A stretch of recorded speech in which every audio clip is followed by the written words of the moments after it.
Insurance fraud in the UK has hit epidemic levels. It's costing us around £2 billion every year. That's almost £6 million a day. Deliberate crashes, bogus personal injuries, even phantom pets. The fraudsters are risking more and more to make a quick killing. And every year it's adding over £50 to your insurance bill. But insurers are fighting back, exposing around 14 fake claims every hour. Armed with covert surveillance systems, that's a subject out the vehicle, sophisticated data analysis techniques, and a number of highly skilled police units. They're catching the criminals red-handed. Just don't lie to us. All those con men, scammers, and cheats on the fiddle are now caught in the act and claimed and shamed.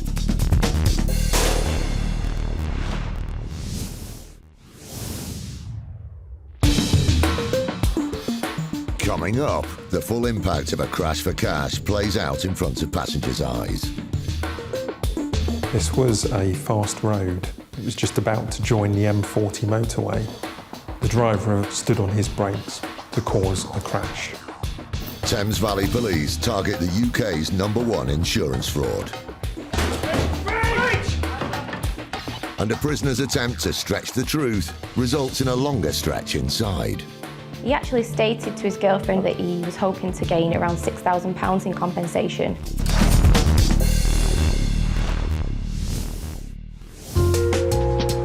Crash for cash is the #1 insurance fraud in the UK.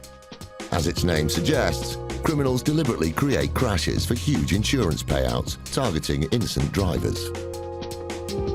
It's often described as a victimless crime, and that the only people who pay are insurance companies. But not anymore. Crash for cash, in its simplest form, is where you will have a driver of a car, and they are part of a criminal gang.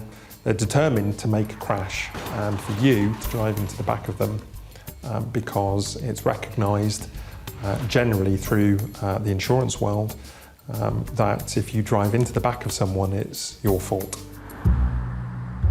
Scams like these are costing up to £400 million a year through fake claims.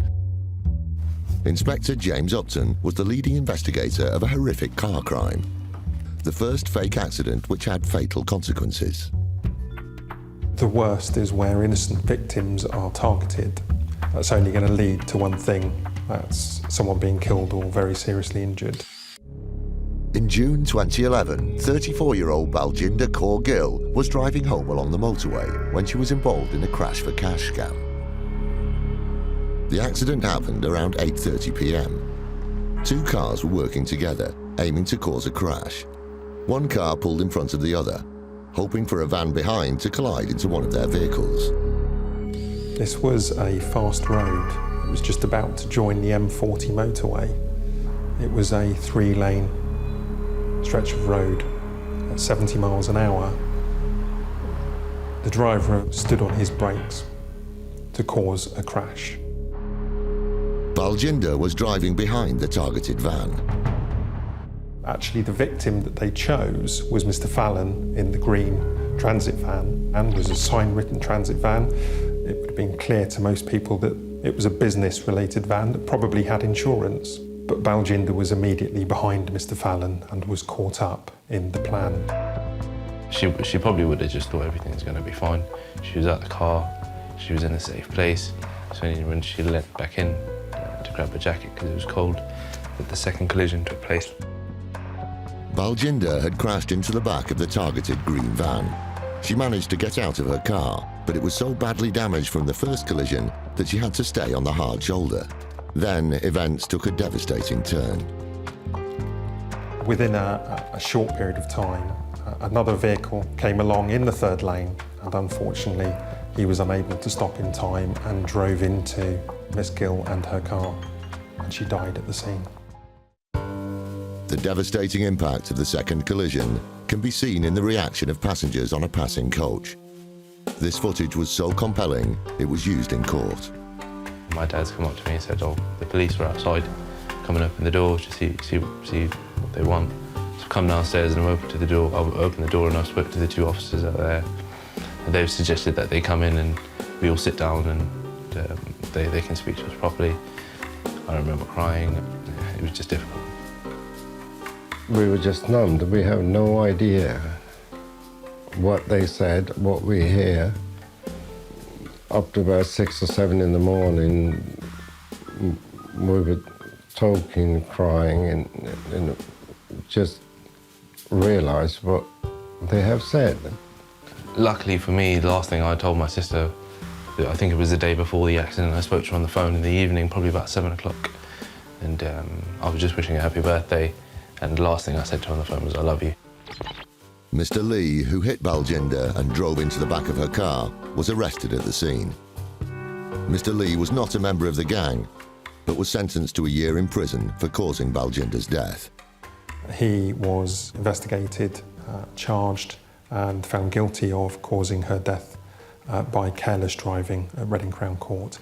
But it should be recognised he was not part of that gang. On the roadside, the members of the gang had been treated as innocent bystanders. It was only when the police started to investigate the accident further that they realised it was anything but an accident. Bye. At the scene, a passenger had given officers a false identity. It turned out the owners of 2 of the vehicles lived yards from each other and were in contact at the time of the crash. We had seized their mobile phones at the point of arrest. Most of them denied any involvement in what had happened and certainly had said that they had no plan to create a crash or claim fraudulently for insurance purposes.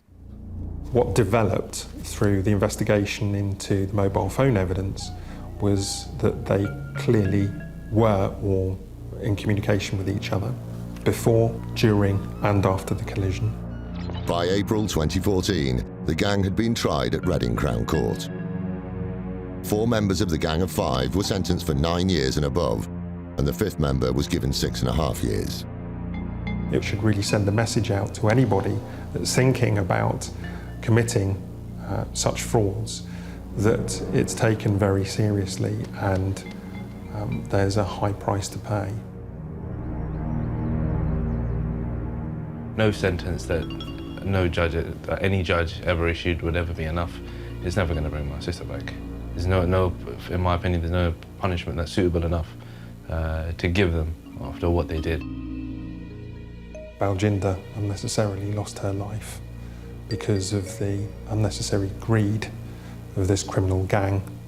There's no place for this sort of driving on the UK's roads, and the police service will do everything that we can to stop it. And if it happens, investigate it.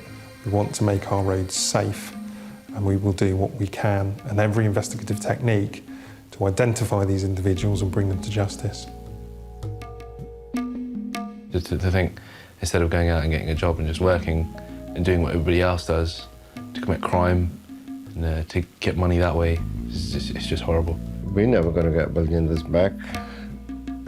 They probably get their life back at one point, but we're not going to get our life back. We got no life because we lost our 2 child. We have breathing and walking, but we got no life.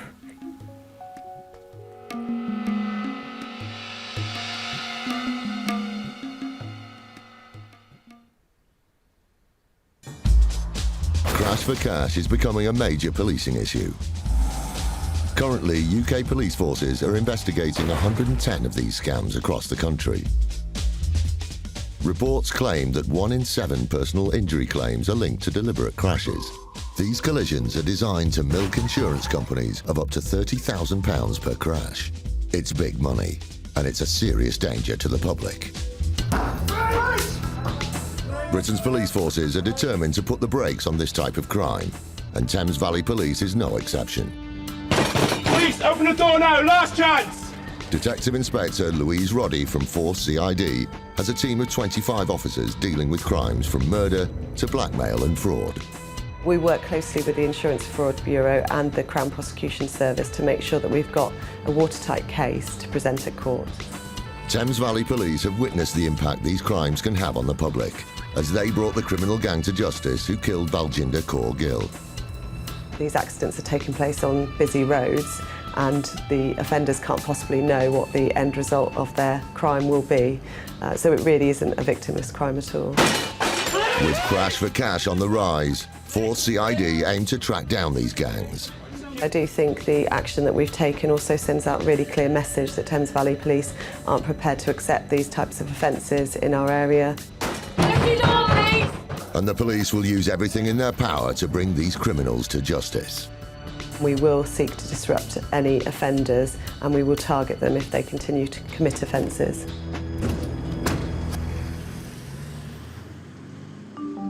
It's 7 a.m. Today, Thames Valley Police are getting ready to raid another suspected crash for cash ring. So Operation is basically an operation that's focused on a series of frauds that have happened as a result of some induced or fake road traffic collisions. So the aim today is obviously to disrupt these offences, to stop them happening, to arrest the suspects and to prosecute them. Police teams from CID, road policing and immigration have been working together, investigating a series of crash for cash crimes. It's a police issue because of the scale of the offences. This is a series of crimes and it does involve criminals that work together, and we believe that they're an organised group of criminals. So if we can have the sergeants back in the office over there and we'll look to go out in the next 5 or 10 minutes. Thank you. Sergeant Nigel Scarrett is preparing to head out with his team on today's raid at a company address, where it's believed that the suspected criminal gang planned the crashes from. It's a first floor business premise. We're looking to arrest for suspicion of conspiracy to defraud and damage property and suspicion of dangerous driving. 3 subjects at the address, so we're not really sure numbers-wise how many's going to be there. Nigel briefs the officers, directing them on how they will tackle the raid. We'll try and park up short so you can go in first. Because of the time of day, we're not sure if anybody's going to be in or not. So likelihood is we're probably going to have to force it. So if you want to lead, follow Roger, all right, and then we'll come behind you in the van. Ready, Todd? Let's do it. Quebec Sierra 50, test call. Raids have their risks. The officers have to be ready for any eventuality. It's a big crime, really. You know, a lot of fraud, worth a lot of money. They're making a lot of money from it. Yeah, they get quite upset and want to fight you. So that's why we always go in quite strong, really.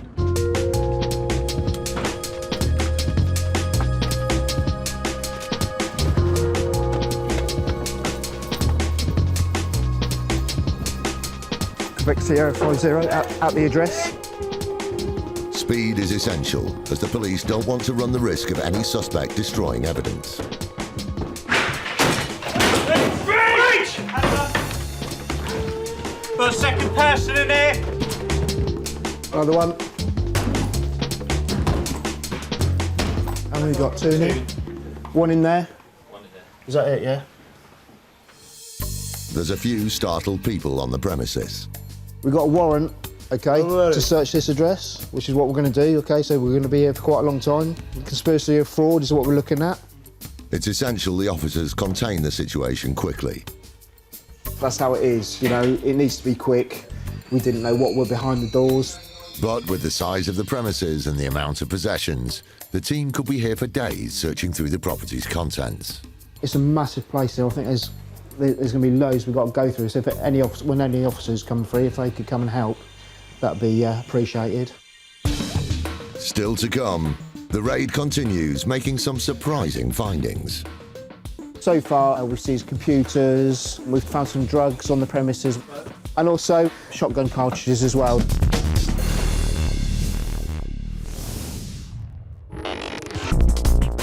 For most people, ending up on the wrong side of the law means spending time inside. Some inmates see it as a time for rehabilitation. But for the most cunning criminal, being locked up doesn't necessarily stop them from attempting to break the law.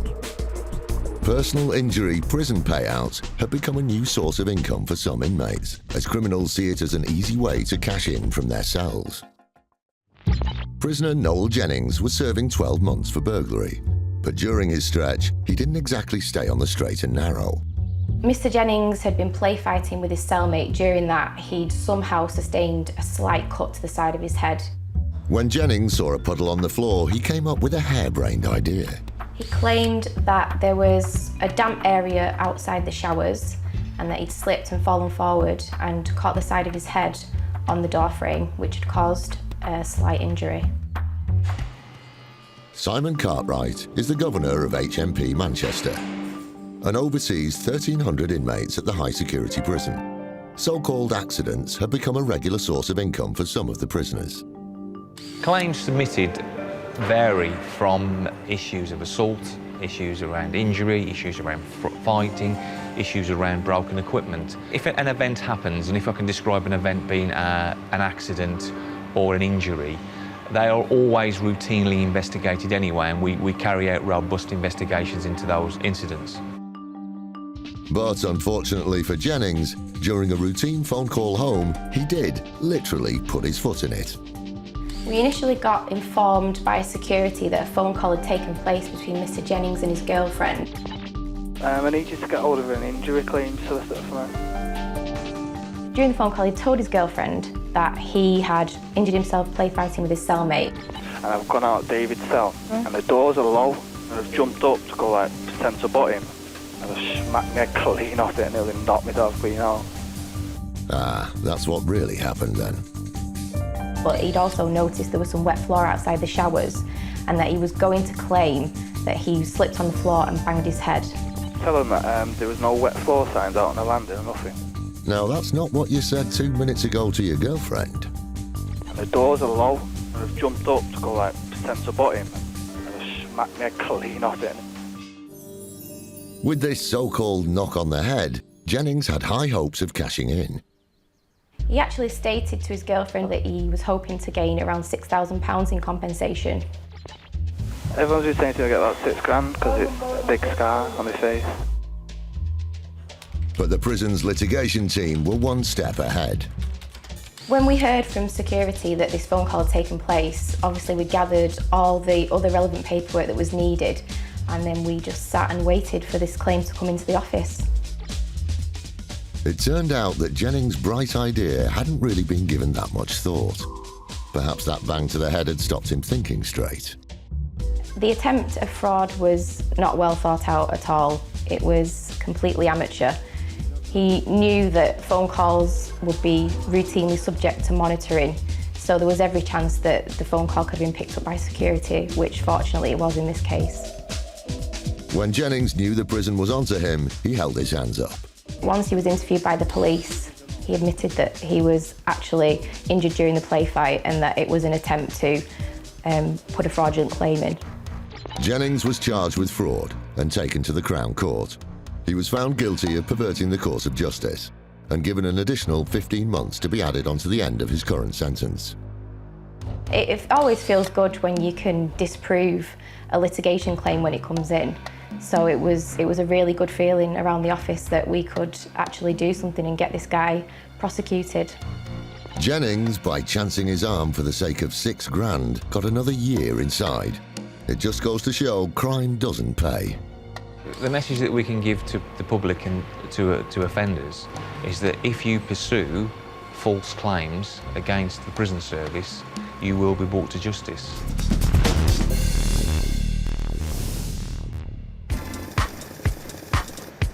Royal Mail delivers thousands of letters and parcels every day, from birthday cards to gifts. But sometimes that long-awaited package just doesn't arrive.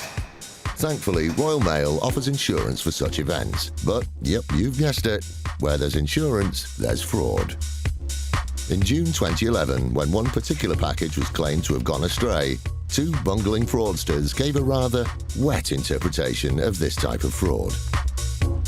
We received a call from one of our post office counter staff who told us that she'd taken a package in, a special delivery package, insured for £2,500, but later on that day she'd realised that there was water coming out of the package.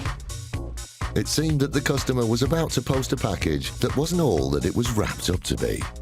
I don't think the lady in the post office was at all suspicious of the individual who brought the items in. What she was suspicious of was the fact there was water draining down her counter half an hour later.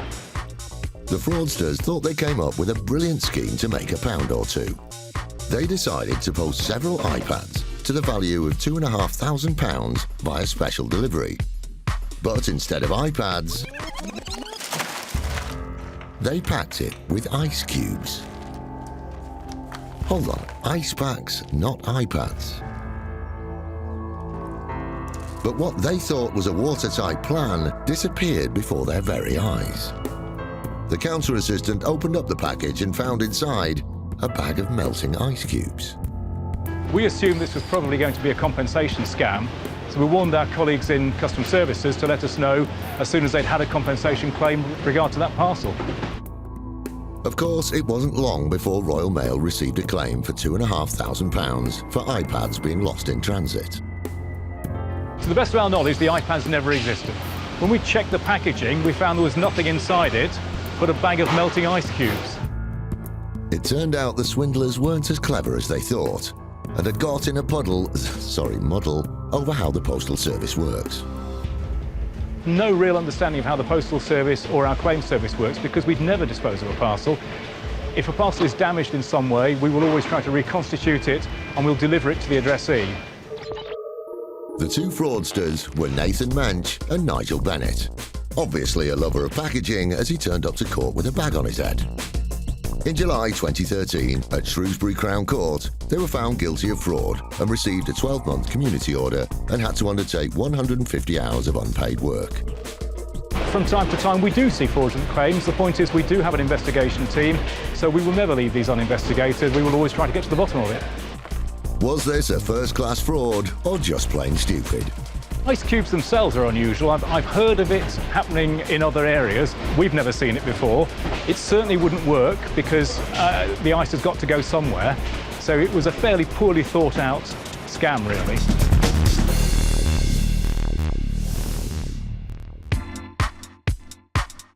If at first you don't succeed, try and try again. For the craftiest of fraudsters, when a claim fails, they don't give it a second thought of trying it on with a different insurer. We received a call from the policyholder who reported accidental damage to his bedroom carpet caused by spillage of hot hair removal wax. For this particular claimer, chancing his arm got him in a sticky mess. Part of a routine inquiry would be to make database checks, and we very quickly discovered that the policyholder had a very similar claim only 4 months prior with another insurer. On checking the previous claim in a little bit more detail, we'd identified that that claim hadn't actually been paid, but also was accidental damage to the bedroom carpet caused by hot hair removal wax. He denied all knowledge of the previous claim. The policyholder insisted that there'd been no previous damage to the carpet and he'd been in that property for some time. What the claimer hadn't counted on was that the insurance companies talked to each other and Allianz could easily get its hands on the details of his previous claim. The similarities were beyond coincidence.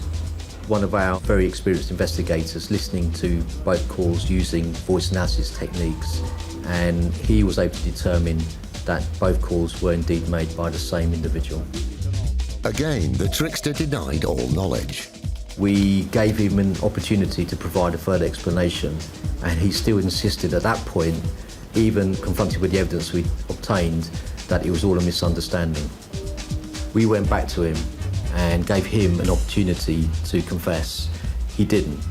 Still insisted that it was all a misunderstanding. Even though it was a small claim, it was referred to IFED, the Insurance Fraud Enforcement Department. The specialised police unit takes a dim view on any form of fraud, and the claimant lost more than his claim.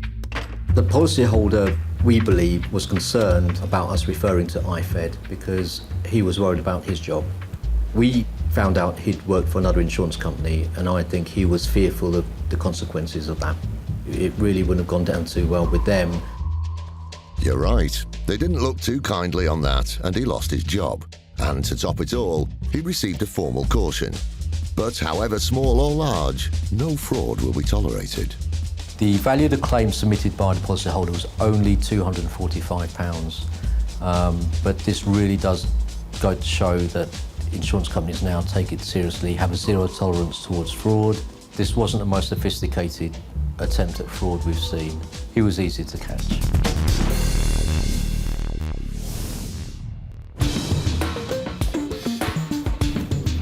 Quebec Sierra 50 at the address. Thames Valley Police have been targeting crash for cash crime. Today, they're raiding an alleged gang's business premises. Another one. We've got a warrant, okay, to search this address. With the size of the premises, they've got their work cut out. I think there's going to be loads we've got to go through. So if any officers come through, if they could come and help. The officers need to be thorough in their search and can't leave any stone unturned. We found it before we've been searching. There's one place that hasn't been searched, or one suitcase, or one briefcase, and you're just going to find that small bit of key evidence that could prove the case. No matter how small the area. PC Roger Gilbert is a traffic investigator for Thames Valley Police. This is the culmination of months of hard work for Roger, who investigates traffic collisions, identifying possible links and patterns. Every piece of paperwork here relates to different accidents at different times on different dates. There's probably a lot of unsuspecting members of the public out there who've been victims in these accidents who probably don't realise that they're induced collisions. To build the strongest case possible, it's vital Roger gathers all the relevant paperwork to help bring the suspected offenders to justice. We found various sets of car keys, another prepaid credit card. They basically go, we believe they go online and buy insurance, and they use the prepaid card, so they're harder to trace. But obviously, we found them in the drawers.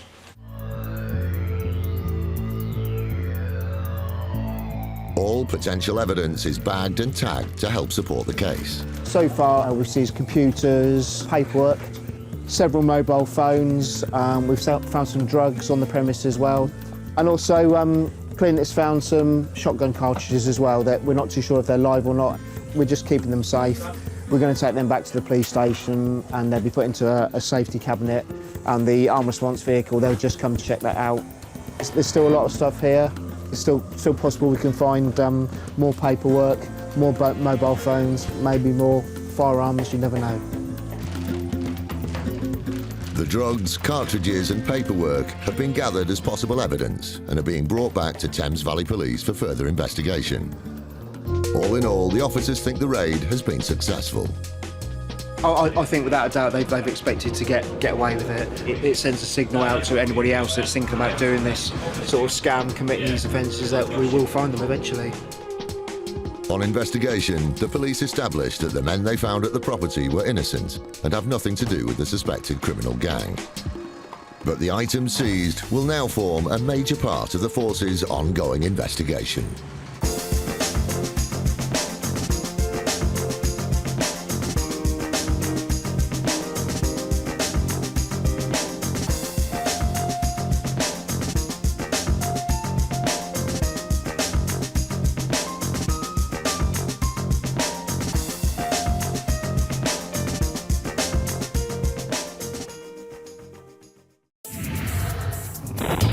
Insurance fraud in the UK has hit epidemic levels. It's costing us around £2 billion every year.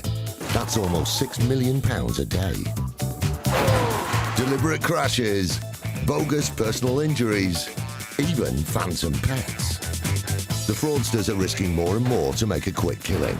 And every year it's adding over £50 to your insurance bill. But insurers are fighting back, exposing around 14 fake claims every hour. Armed with covert surveillance systems, Subject out the vehicle, sophisticated data analysis techniques, and a number of highly skilled police units. They're catching the criminals red-handed. Just don't lie to us. All those con men, scammers, and cheats on the fiddle are now caught in the act and claimed and shamed.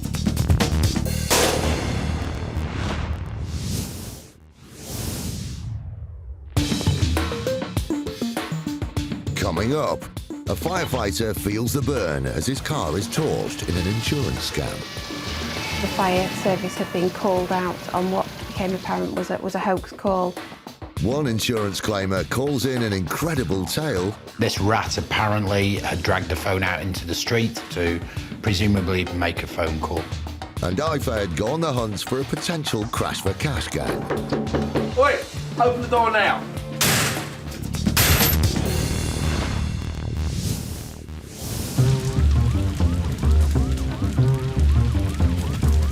Firefighters risk their lives on a daily basis in order to protect us. They bravely put other people's safety before their own. It's a high-risk, high-pressure and highly respected role. One such hero was highly decorated Anthony Murray, who worked for the Lancashire Fire Service. Mr Murray has received two what we call Chief Fire Officers commendations. This is for action he's taken at incidents that are particularly important or dangerous. In 2009, Anthony Murray saved the life of a 77-year-old woman when he pulled her from a burning building. But 3 years later, Mr Murray was the victim of the cruelest irony, when his car was torched while he was out on a 999 call. The incident actually took place in the early hours of the morning of the 5th of October of 2012. A car was torched in the car park at Skelmersdale Fire Station, and at the time the fire service had been called out on what became apparent was a hoax call. Murray was on duty as a fire officer at the time of the fire happening. The police started to investigate who was responsible for the fake call. The police investigation quickly revealed that the hoax call had been made by a gentleman called Gareth Collier, who was connected to Anthony Murray by virtue of them both having been employed as doormen at various licensed premises in Wigan. The police then checked Collier's phone and made a surprising discovery.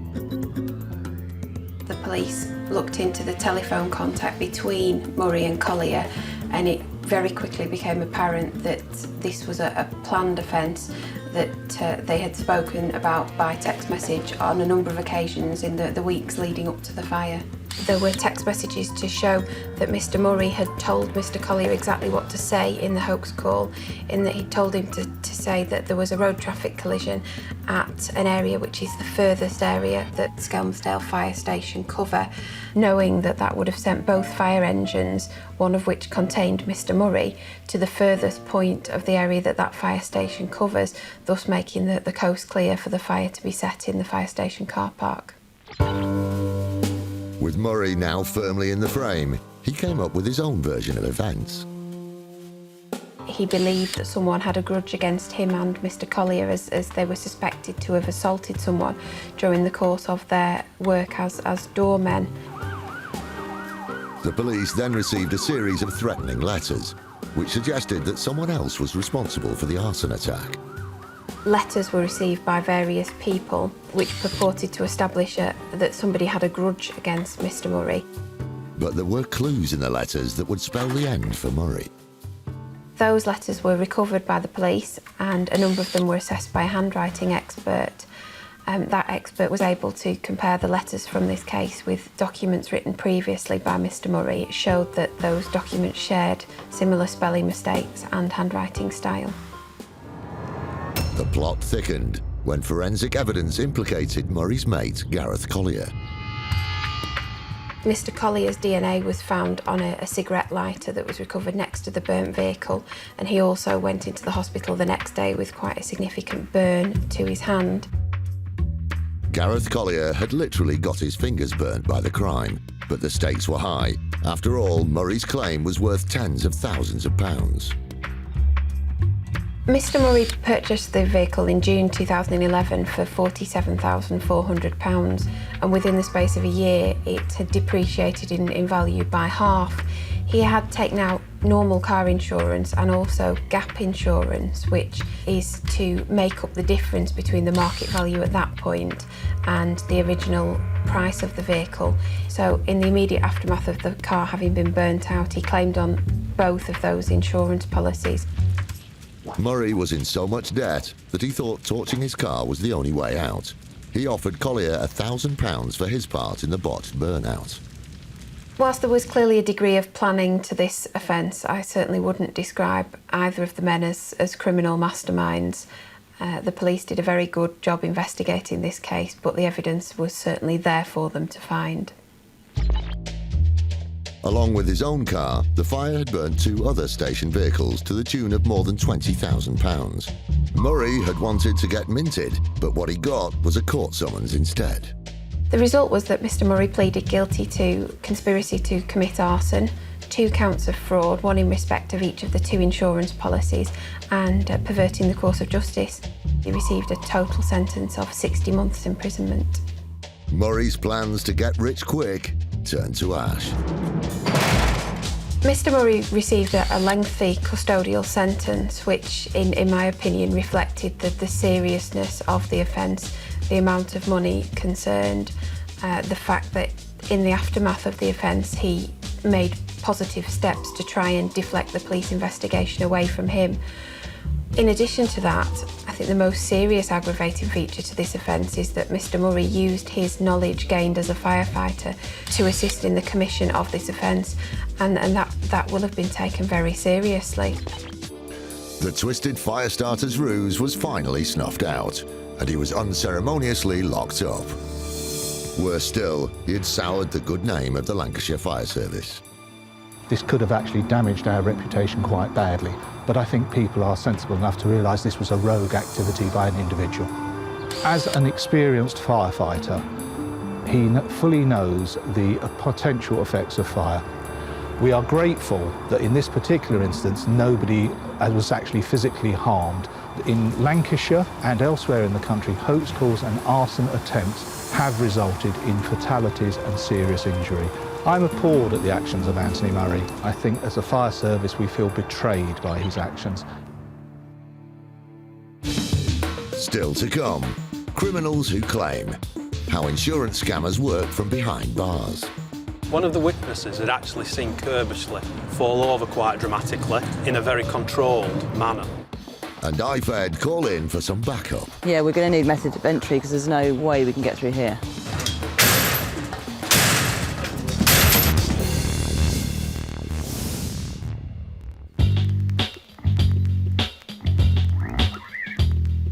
Where would we be without our mobile phone? Today's smartphones aren't just a way of making a quick call. They're an online, emailing, music playing, texting, diary planning device. And that's just the basic models. So imagine how upset you are when you lose it. Thankfully, there are people like Andy Morris at Assurance Solutions on hand to insure us against such eventualities. And this keeps Andy pretty busy. We have 11 million customers, so we're sort of processing about 3 or 4 claims a minute. So if you think about the opportunity for fraudsters to try it on, it's quite significant. Nothing really amazes me about the creativity of the fraudsters. But there was one claim in particular that had a pretty long tale to tell. We had one customer who telephoned the call centre to register a loss of their very expensive mobile phone. I believe you're calling up with regards to a lost Samsung Galaxy 8 in black. Yes. OK. At this point in the story, we enter Fantasyland. What the caller alleges next would have made Beatrix Potter proud. The customer claimed that they'd gone to bed and had put the phone on charge. Well, what we've got a rolling infestation of rats. Okay. And basically they've eaten through quite a lot of stuff. And the phone is basically gone. They'll probably dragged it down, probably one of those. Am I the only one who can smell a rat here? No, didn't think so. Our agents and our fraud team were obviously triggered at that point and sort of proceeded to ask more questions to the customer. A member of Andy's security and investigation team called back to sniff out the truth. The claim's been passed up to our department for further investigations to be carried out. Okay, and for me to be able to complete those investigations, I need to go into the claim in a bit more detail with you, make sure I've got all the correct information, and I also have a few questions in regards to the claim. Why? Okay, so... I've been infested with rodents. The consumer actually becomes quite angry. Why are we asking questions? Why can't a rat run off with the phone? And that we're a silly organisation actually making it difficult for them to pursue their claim. Basically, from what I can gather, I had it on charge. We've had an infestation of rats, and obviously they've eaten through the skirting board, right? It will have dragged, you could have dragged the phone outside. I find that very hard to believe. The customer continued to stick to their story, and this rat apparently had dragged the phone out into the street, presumably play games on the phone or make a phone call. Why do you find it hard to believe? Because I find it very hard to believe that a rat has taken the phone from your desk. They're very good at what they do. They're very good at what they do? Yes. It's no one going to believe me or what? Rats may be clever creatures, but Andy's team were not going to be trapped. We looked at the data records, and to our amazing surprise, the telephone was being used the next day. Did anybody else have access to the handset? No. The reason I'm asking... Why? The usage of the handset that I'm looking at in front of me shows that that handset was used on the day that you called us. Fortunately, the caller had a perfectly rational explanation. The way the rat is obviously seeing the entry point of getting out is into the street. So your phone has been on charge on your desk.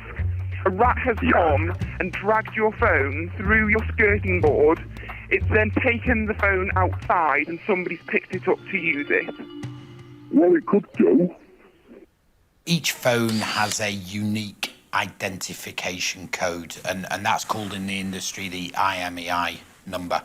What that allows us to do is to effectively track when and where calls are made on that phone. Using data analysis and interview techniques, Andy's team were able to catch this rat. Our agents are trained using police interview technique, which is an approved process to prove beyond reasonable doubt that the phone was being used and this individual was probably making up a ratty tale. The insurance company had given the customer plenty of opportunity to tell the truth. But when backed into a corner, he withdrew his claim and was blacklisted. Whilst this is an amusing story, there is a really dark side to this. It costs the industry billions of pounds a year with fraud. And like they say, you're never more than 2 or 3 feet away from a rat. You're never more than 2 or 3 calls away from a potential fraudster.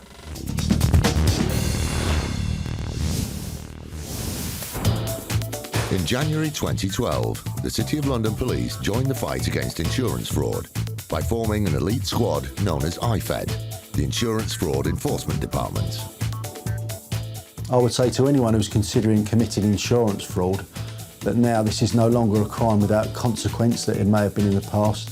There is a dedicated 40-strong unit known as IFED that work 24/7 hunting down insurance fraudsters. They've made over 550 arrests and have saved millions of pounds in fraudulent insurance claims, money which ultimately goes back in our pockets. From now on, fraudsters need to watch their backs. So if you're thinking about it, I suggest think again. There's every chance you'll get an IFED detective come knocking on your front door. Police, don't move, stay where you are! It's early morning, and IFED are on a mission to crack a suspected crash for cash gang. DS Marcus Allen and DC Patrick Einsman lead one team, while DC Kate Sibley heads the other. The people we are after today is sort of higher up the chain, if you like.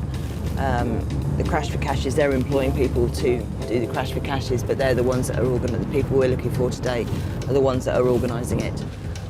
So this is one of a number of addresses that is being visited this morning by officers from IFED. On the other side of town, DS Marcus Allen's team are on their way to a different location. We'll go to the address, first of all we'll knock at the door to try and get in. If we can't get in, we've got uniformed colleagues who can force entry. Right, shall we go? Marcus and his team park around the corner so as not to draw any attention. An upstairs window is open, so someone may be home. But so far, there's no sign of life. Marcus and his team are eager to gain entry so they can begin their investigations. Tired of waiting, Marcus instructs his police colleagues to get the rapid entry equipment.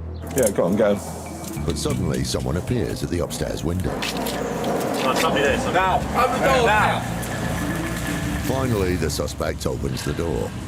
Good morning. Hello, I'm Marcus Allen. I'm from the City of London Police, the Insurance Fraud Investigation Department. OK, we've got a warrant to search this address, so come inside. OK, is there somewhere where we can sit down and talk?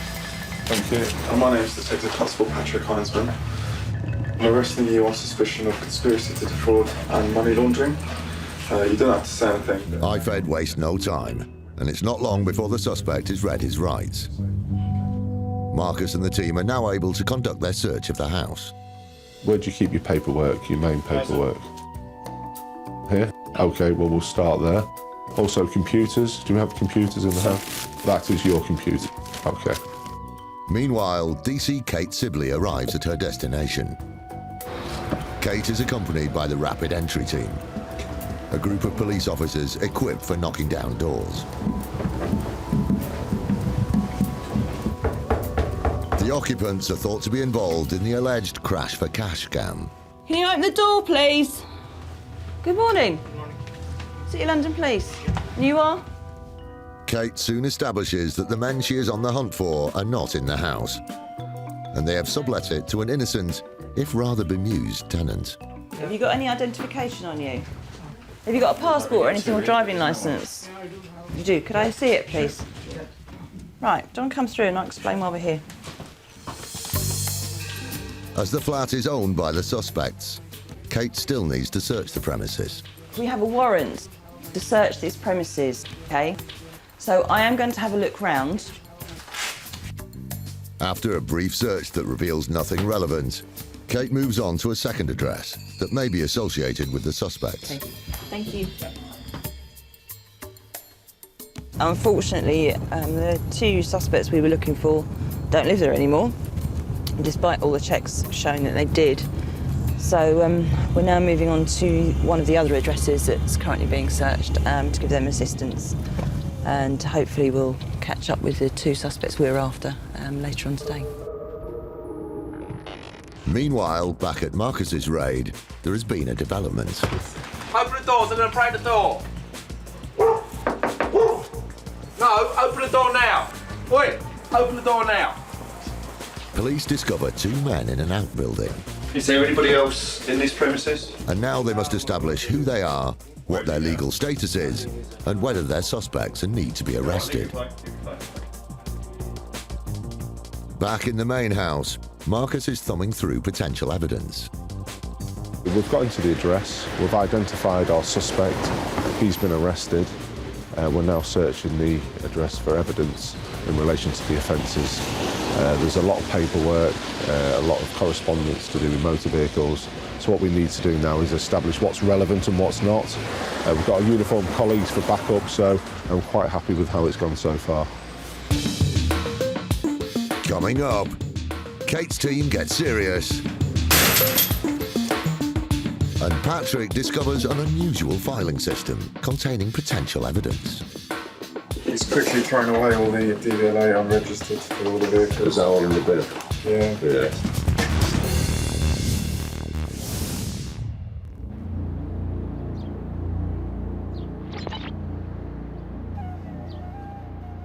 Some fraudulent insurance claims come from the strangest of places. Manchester Prison is a Victorian prison. It was built in 1868 and opened as a high security prison in 1994, and we currently look after in excess of 1,300 men. Incredibly though, some criminals are trying to claim from the state by creating fake injuries, which inmates like Andrew Kirbishley hope will pay out while they're still behind bars. Mr. Kirbishley was serving time for a violent assault. He claimed that during the course of an industrial cleaning lesson that he was using the buffer and he tripped over the damaged flooring. Accidents happen, and this was nothing out of the ordinary. But crafty Kirbishley was hell-bent on making a meal of it. Kirbishley claimed that he'd severely injured his knee to the point where he wasn't able to walk. While Kirbishley claimed to be injured, he still had his wits about him and had the psychic ability to predict his accident. Kirbishley had spotted the damaged floor days before and told the prison course leader about the imminent danger. He actually informed us that Mr. Kirbishley had mentioned the damaged flooring before the course took place. He'd smiled and said somebody's going to have an accident on this during the course of the day. And curiously enough, his prediction came true. He was then seen by the City College instructor to pretend to fall over the damaged flooring and lower himself to the ground in a controlled manner. He then looked up at the City College instructor and smirked. Kirbishley's prediction, and pretty poor acting, was where he really slipped up, as Chris Hadfield from Greater Manchester Police soon discovered. One of the witnesses had actually seen Kirbishley fall over quite dramatically in a very controlled manner. And by that, he said that Kirbishley had fallen over with his arms outstretched, falling to the floor with his knee bent. That's not the actions of somebody who had tripped over. Undeterred by witness accounts, Kirbishley appointed a solicitor who wrote to the prison authorities claiming their client had suffered significant pain and discomfort at the left knee and was suffering with a constant dull ache with bouts of intermittent sharp shooting and throbbing pains to the back of the knee. The solicitor's letter had said that he wasn't able to attend the gym, so we asked the wing staff to monitor Mr. Kirbishley's movements. It didn't take long to find out that crafty Kirbishley was continuing his deception. The wing staff were able to monitor Mr. Kirbishley and relayed back to us that he was attending the gym on a regular basis and he was in fact lifting quite heavy weights. The amount of weight that he was lifting, he would be unable to do this with that knee injury. The team had now gathered enough evidence to expose the fake claim and go after the crooked claimer. This resulted in Kirbishley's sentence being extended by an additional month. But that wasn't all. Mr. Kirbishley was due to have a parole board review hearing where he was hoping to have his category lowered, which would mean that he could move to a lower category jail. He thought it would be his get-out-of-jail-free card, but Kirbishley really tripped up when he thought he could get the taxpayer to pay for his lies. The fact that Mr. Kirbishley was charged with another offence during his sentence meant that his progression to another establishment was halted at that point. Kirbishley remains a caged bird in Manchester's high-security prison. And if he or any other inmate fancies making a quick buck from false claims, the governor has some words of warning. The message is that this sort of action by offenders will not be tolerated, and we'll use all measures, working with Greater Manchester Police, our specialists, litigation teams, to stamp down on it. And the message is that it won't be tolerated and people will be brought to justice. Two IFED teams are on the hunt for a suspected crash for cash group. We're taking out the top players that we believe are behind the organisation of the crashes that we are investigating at the moment. I'm arresting you on suspicion of... DS Marcus Allen's team have already arrested one of the main suspects. Open the doors, I'm going to pry the door. They also discovered two men unexpectedly living in the suspect's outbuilding. Wait, open the door now. So you live here? Yeah, OK. Well, what we're doing, we've got a warrant to search. Search it. OK. Have you got ID? Marcus takes photographs of their identification and emails their identities to Police HQ to check their legitimacy. We're happy with the identity of the two men in the outbuilding and we've checked their immigration status and we're satisfied with them at the moment. Elsewhere, DS Kate Sibley has arrived at a second location as part of the investigation. The second address we've come to, we've arrested one suspect who's just been taken off to custody. This address is currently being searched, and we're now going to go off to the yard, which the rear of it is rented to the suspects, which is where all the vehicles are kept and taken after the accidents. But gaining access is going to be tough. So Kate calls in the Rapid Entry Boys. Yeah, we're going to need method of entry because there's no way we can get through here. Well, we just arrived at the yard. The main gates are locked, padlock. We need to go to the rear of that, which again is locked. There's no sign of life, so we've got to get assistance from our support group, who will be able to gain access using bolt croppers. The Rapid Entry Unit don't mess about, and a padlock and chain are no match for them. They're in. Kate and her team need to explore further. We were expecting to find vehicles in relation to the crashes that we're investigating. Unfortunately, that's not the case. We found a new business that's obviously taken over the site in the form of skip hire. So unfortunately, we've drawn a bit of a blank here, but it had to be done and we had to cover all bases. Meanwhile, Marcus and Patrick make a potentially important discovery in the case. While searching an upstairs room, Patrick finds something very interesting. It's a bin containing a number of insurance documents. Paperwork that is often helpful in cases like these. He's quickly thrown away all the DVLA unregistered scrap letters for all the vehicles. Is that all in the bin? Yeah. Yeah. What I'll do, I'll just seize the contents of the bin, I think. The suspect finally emerges from the house and is led to the waiting police van. The time's now 9:25. We've finished at the address. We've searched it thoroughly. We've arrested the suspect. We're now going to the custody at the police station to interview him. With paperwork seized and the suspect arrested, it's been a good day for the IFED team. The investigation is still ongoing.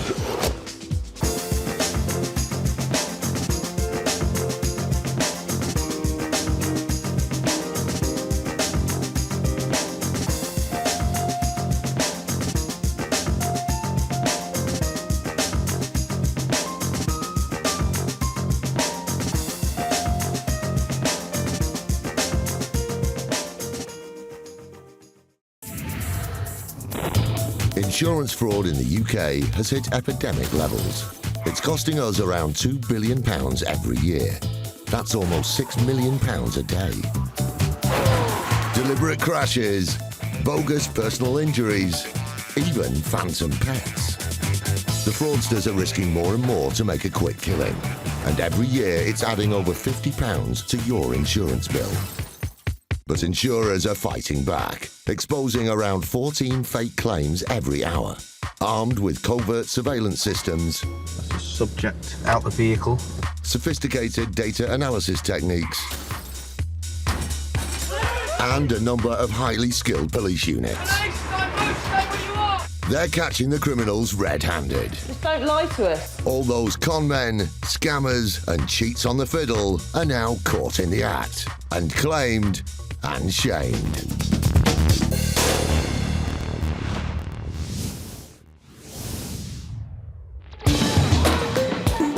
Coming up, an opportunistic fraudster sees the London riots as a chance to cash in. The rioters weren't anywhere near his premises, and Mr. Patel even managed to get the timing slightly wrong as well. One lady brushes up on her Italian from the comfort of her armchair. We strongly believe that the medical report was written utilising an online translation system. And Thames Valley Police break in on another suspected crash for cash ring. Right, go. Last chance. Please, open the door now, last chance!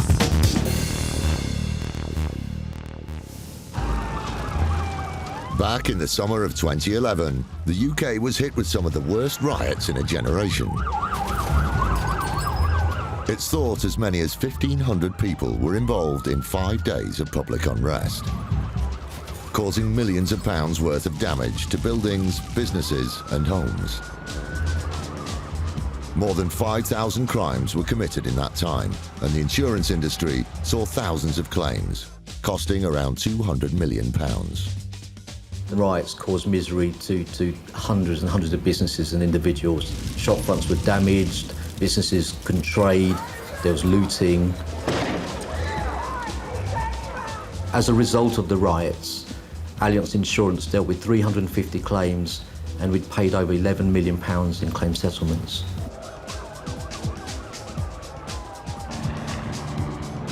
The burning shops of South London became the iconic images of the riots. Local business owner Abid Patel contacted Allianz after his premises were targeted by the rioters. Mr. Patel reported that in August 2011, his laundrette, shopfront and washing machines inside had been damaged by rioters during the London riots. Outnumbered by an angry mob, Mr. Patel had to witness firsthand the destruction caused to his premises. On the day in question, Mr. Patel decided to work late, and whilst working in laundrettes, he alleges that London rioters came, damaged the shop front and got inside. Being afraid, he retreated to the back of the premises, and subsequently the rioters ran amok within the laundrette and damaged 11 washing machines. After such a terrifying ordeal, Allianz was keen to get the claim settled, but the company didn't just reach for its checkbook. Despite the huge volume of claims, each one was still investigated, and the insurer discovered some dirty laundry.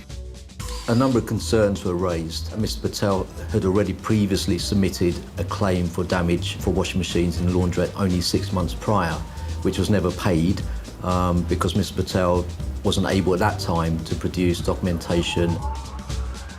This time round, when he was in the back of the premises and the rioters had left, he didn't actually call the police, and that concerned us. And there were other mistakes in the claim. There were some unusual aspects to the claim. The documentation that we received from Mr. Patel didn't add up. A lot of handwritten invoices, and when we tried to contact some of the companies, we couldn't do so. The insurers decided to send out an investigator to the claimant to delve further. While the investigator was there, he attempted to call one of the alleged companies that provided an invoice, and when he did so, the actual landline in Mr. Patel's laundrette rang out at the back of the premises. At the time, the investigator thought that highly unusual, so he did try that again, and he disconnected, rang again, and the landline rang out. At that point, Mr. Patel withdrew the claim. Realising Mr. Patel's fraud, the insurer thought it was time to hang him out to dry. We made a referral to IFED, the Insurance Fraud Enforcement Department. Subsequently, IFED raided Mr. Patel's home address and seized his computer. And on that computer, we found lots of evidence suggesting that Mr. Patel had actually created and falsified the invoices and estimates. By trying to get one over on the insurers, it seemed the claimant had got himself in a spin. I think the biggest mistake he'd made was that he'd got his location and timing all wrong. When we contacted the police, they were able to confirm to us that the rioters they weren't anywhere near his premises, and Mr. Patel even managed to get the timing slightly wrong as well. The claim would have cost the insurance company £16,000, but the fraudster's antics didn't stop there. As well as the claims submitted to Allianz, Mr. Patel had made claims to other insurers that they were near to settlement. That was for another £16,000.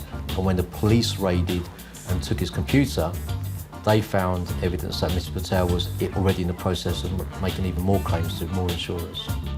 Mr. Patel was found guilty of 7 counts of fraud by misrepresentation. He was given a 16-month suspended sentence. Mr. Patel's attempt at putting in a claim as a result of the London riots was cynical, but it was quite amateurish as well. What we found particularly irritating was the time spent dealing with Mr. Patel's fraudulent claim could have been spent dealing with the genuine claims and getting businesses back on their feet.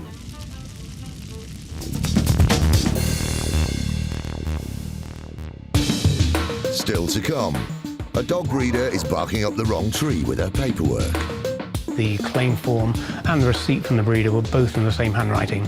And a couple of claimants try it on with a whiplash claim.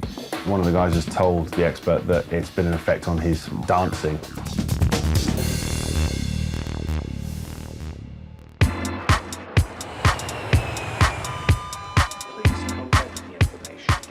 During the summer holiday peak season, up to 20 million Brits travel abroad. From Bognor to Budapest, many holidaymakers want to play it safe. covering lost luggage to cancelled flights, even the odd medical emergency. So many take out holiday insurance to give that extra bit of protection. Rome is a very popular holiday destination, particularly for people wanting to go for long weekend breaks, to visit the Colosseum, for example. It was while sampling a bit of the Dolce Vita in Rome that one claimant contracted a nasty complaint. We received a medical claim from a customer who had allegedly sought treatment in Rome for a urinary tract infection. It's extremely unfortunate if you become unwell overseas, and ultimately that's what your travel insurance policy is there for, is to cover you for genuine medical costs. As you'd expect, all the paperwork to support the claim came from Italy, in Italian, or so it would seem.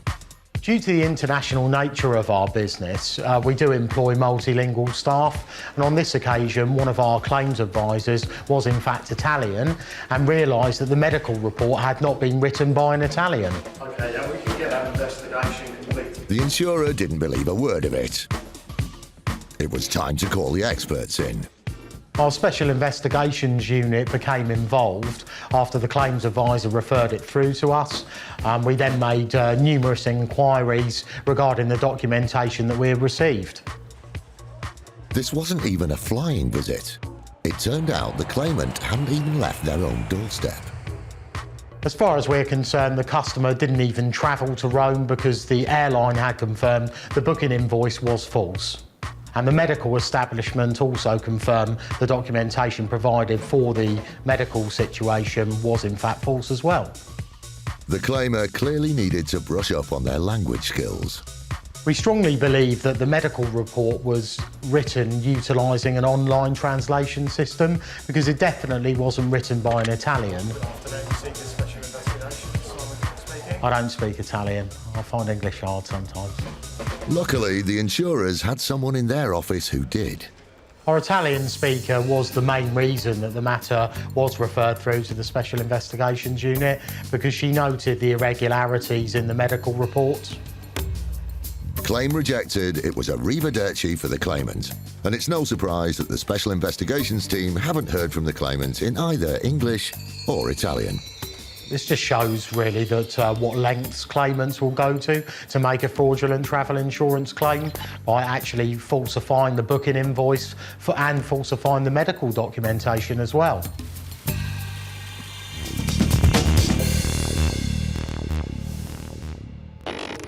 Crash for cash is becoming a major policing issue. Currently, UK police forces are investigating 110 of these scams across the country. Reports claim that 1 in 7 personal injury claims are linked to deliberate crashes. These collisions are designed to milk insurance companies of up to £30,000 per crash. It's big money, and it's a serious danger to the public. Britain's police forces are determined to put the brakes on this type of crime, and Thames Valley Police is no exception. Police, open the door now, last chance! Detective Inspector Louise Roddy from Force CID has a team of 25 officers dealing with crimes from murder to blackmail and fraud. We work closely with the Insurance Fraud Bureau and the Crown Prosecution Service to make sure that we've got a watertight case to present at court. That's our man, secure him! But it's not just costing the insurers thousands. These criminals are putting innocent lives at risk, and people are getting seriously hurt. These accidents are taking place on busy roads, and the offenders can't possibly know what the end result of their crime will be. So it really isn't a victimless crime at all. With Crash for Cash on the rise, Force CID aim to track down these gangs. I do think the action that we've taken also sends out a really clear message that Thames Valley Police aren't prepared to accept these types of offences in our area. And the police will use everything in their power to bring these criminals to justice. We will seek to disrupt any offenders, and we will target them if they continue to commit offences.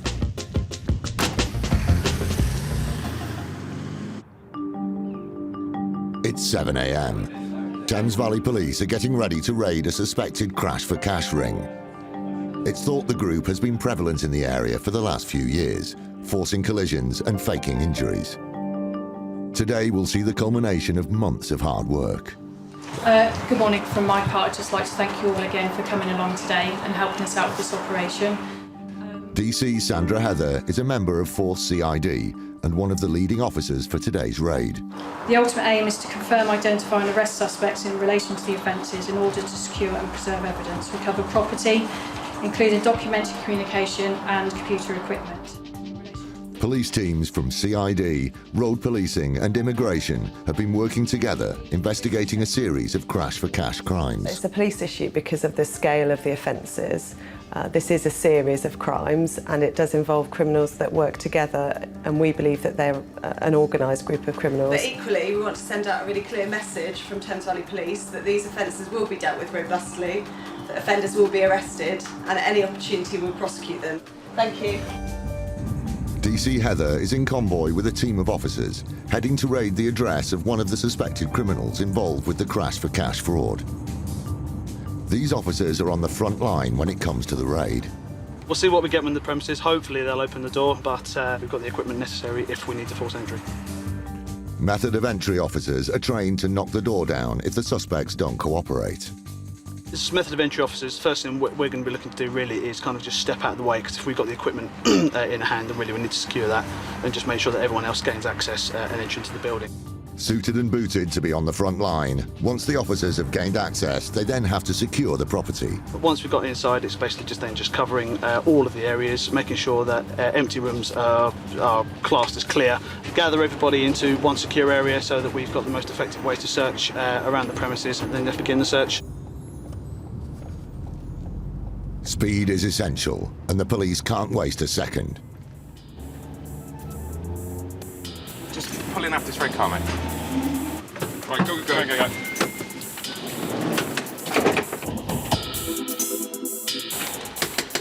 Police officers, open up! The suspected criminal could be destroying evidence or making a run for it, so they need to get in quickly. Police, open the door! There's someone at the window. Open up! There's someone inside, but the officers are running out of time and patience. Right, last chance. Police, open the door now, last chance! Oh dear. Right, let's do it. Go. Please!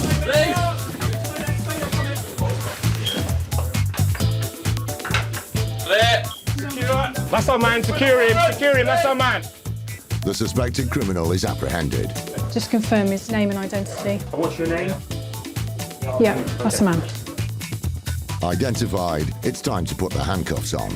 You're under arrest on suspicion of fraud and false representation. And we just hold him here till the arresting officers escort him out.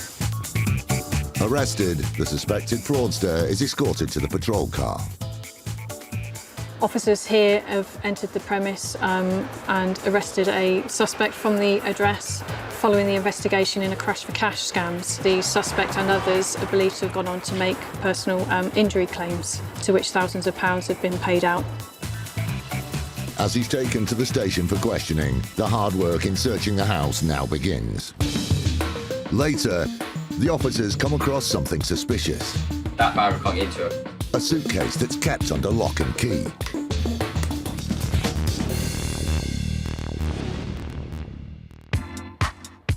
They say that a man's best friend is his dog. But having a pet can be an expensive business, and veterinary bills can run into the thousands. For peace of mind, many have insurance to cover the costs. But one crafty claimer who thought she'd try and get one over on her insurer was barking up the wrong tree. A claim came in for a very poorly mastiff with pelvic limb ataxia. Pelvic limb ataxia is a condition whereby you might find one or more of the legs or limbs paralysed, or difficulty in moving. There might be incontinence. So a distressing condition for the mastiff and a really distressing condition for the new owners. His name was Basil, and with the condition that it had, obviously we wanted to settle the claim as quickly as possible. Even though the owner had only had the dog for a few weeks, the insurer didn't think there was anything unusual about the claim. That is, until further inspection. One of the things that made us suspicious of the claim was when we investigated the claim form and the receipt from the breeder were both in the same handwriting. The insurer contacted the claimer to see if they could explain. When we probed the new owner and the breeder said the receipt had been written by her husband, and it was a bit of a fudge, which set alarm bells ringing. Okay, thanks. Bye-bye.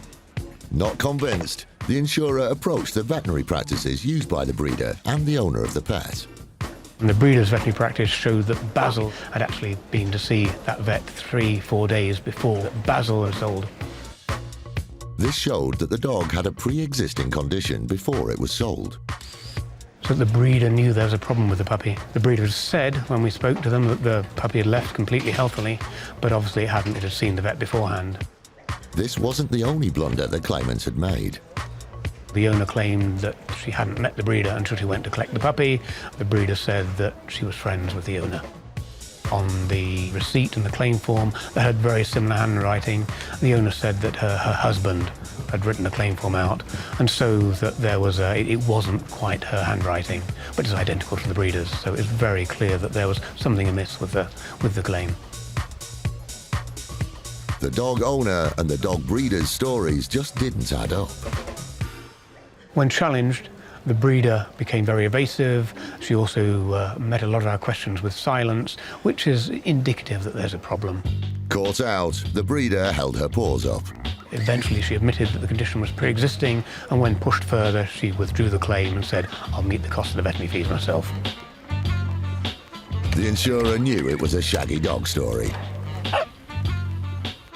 This was an example of a breeder who got a puppy that she couldn't sell because it was poorly, and she'd asked a friend to pretend to buy the puppy, insure the puppy, and then claim for the veterinary fees that the breeder couldn't claim for because the puppy was already ill.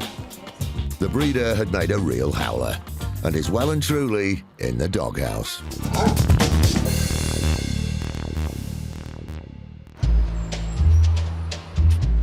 Over 4.5 billion bus journeys are made every year in Britain, and almost 2/3 of travel on public transport is made on the Great British Bus.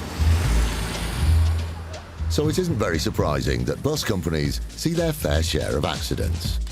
On the 20th of November 2010, at around about 4:30 in the afternoon, a van has overtaken one of our buses on the driver's side, and the wing mirror of the van has just come into contact with the side of the bus. It's a minor glance, really, no real signs of any movement or need for the bus driver to swerve or brake in any way. It was just before rush hour, and there were a few passengers on the bus. On the upper deck, there are two chaps sat at the back of the bus. They're generally sitting there. One's on his phone, one's chatting away rather animatedly to his friend. Annoyingly, he's got his feet on the seat, but they both seem to be very relaxed at that stage.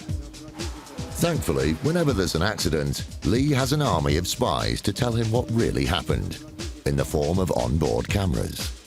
When you take into consideration that we're running both single-deck and double-decker buses in our services, you can expect there to be between 12 and 16 cameras on each of those buses, covering the inside and the outside of the bus. From looking at the CCTV, the accident really appeared to be a very minor one. This was certainly a very low-energy impact. There's certainly no jolt that you can see from the footage, and I wouldn't have expected anyone to be injured in this situation. Hold on, let's have another look. You do see some general swaying, but it's nothing out of the ordinary that you or I would experience in travelling on a bus on a daily basis. With no one hurt and very little damage, there didn't seem to be anything to worry about. The minor nature of the impact is actually borne out by the fact that there was only around about £132 worth of damage caused to the bus. The damage to the van was so negligible that the chap didn't even bother claiming for the damage. However, some passengers saw it as an opportunity to take First Group for a ride. We received 2 injury claims from each of the guys on the bus. They've both got soft tissue injuries. The 2 passengers persisted with their claim, but were in for a bumpy ride. All told, these claims would be worth in the region of around about £3,300 each, plus costs. And a medical expert has said they're going to take around about 6 to 12 months for both of those injuries to heal. One of the guys has told the expert that he has been unable to lift anything heavy for about 6 weeks, and in addition to that, it's been an effect on his dancing. The claimants were obviously hoping to do a quick step to the bank. Naturally, when the claims handler is presented with these claims, the first thing he's going to question once he's seen the CCTV footage is how on earth could these two guys have even been injured? The camera never lies, and there was no footage to support their claim. You would expect to see a sudden jerking movement to support the claims that they were making, probably the neck going forwards and backwards, but there's no movement at all in this situation. So it's difficult to see how they were actually injured. Looking back, though, there did seem to be some sudden movements. There was a very fast movement when the chap jumped off the seat to look out the window and see what happened.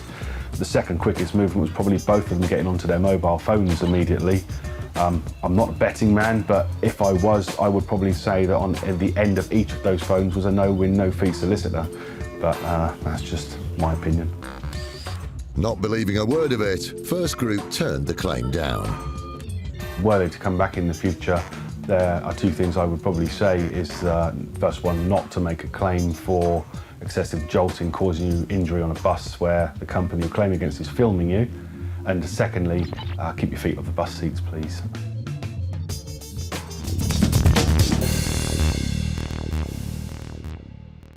Right, go. Thames Valley Police are in the middle of a raid on the home of a suspected criminal in a major crash for cash gang. Please, open the door now, last chance! With no response, the team had no option but to force entry. You're under arrest on suspicion of fraud and false representation. Arrested, the suspected criminal has been taken to the station. The police must now concentrate on finding evidence, and a systematic search begins. We take a room each, 2 further rooms at the back. Are we happy with the loft? Have we been up there yet? Nowhere escapes the officer's attention. See if there's bank stuff, phones, computers. The police must go through the house with a fine-toothed comb. Any bit of evidence could crack the case, so they can't afford to leave any potentially suspicious documents behind. Are you guys all right up here? Yeah, he's got car insurance here. Yeah, literally. You know, I appreciate there's a lot of paperwork here, but at first glance, if it's anything remotely to do with a car insurance, other vehicle documents, rather than sort of reading through it as such as you are now, just put it in a bundle. Okay. Any banking details, any driving documents, including the laptop as well. Paperwork is key to this investigation, but searching the contents of the house can be a long process. We've got a load of receipts related to pet receipts over a couple of years, an insurance policy document, and a few applications for private hire vehicles. Digging out any potential evidence is just the tip of the iceberg. The electronic equipment, so the iPads and the laptops, they will have to go off to our high-tech crime department, and it can take anything from 6 to 12 months for that to be processed. In terms of all these documentary material, depending on how many officers we have dedicated to it, it could take a number of days. Everything is bagged and tagged to take back to the station later.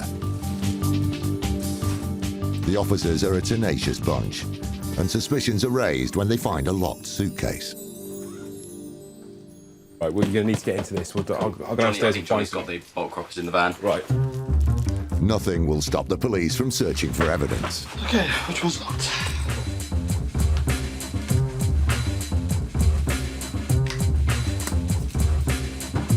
And their persistence usually pays off. 2 wedges of cash. So it's at least a couple of thousand in each pile. DC Heather is immediately informed of the cash find. 2 quantities of cash, which obviously will have away. Yes, yes, please. And a number of passports. Do you want those away or just get them checked? I think get them checked initially. The money is now being confiscated under the Proceeds of Crime Act, and the emphasis is now on the suspected fraudster to show it hasn't been acquired under criminal activity. These were search warrants, just details why we can enter the premises, under what offences, and for the items and property that we'd be looking to search. When we finish here, the occupier is entitled to a copy, and we just have to detail the property that we're lawfully seizing. Thames Valley Police now have to prove that these documents link the suspected gang to the crash for cash crimes. The evidence that we've gathered and the early stage of our investigation is quite strong. It's good, credible evidence, and then we will progress it from there and see where it goes. I'm really, really pleased with today's result.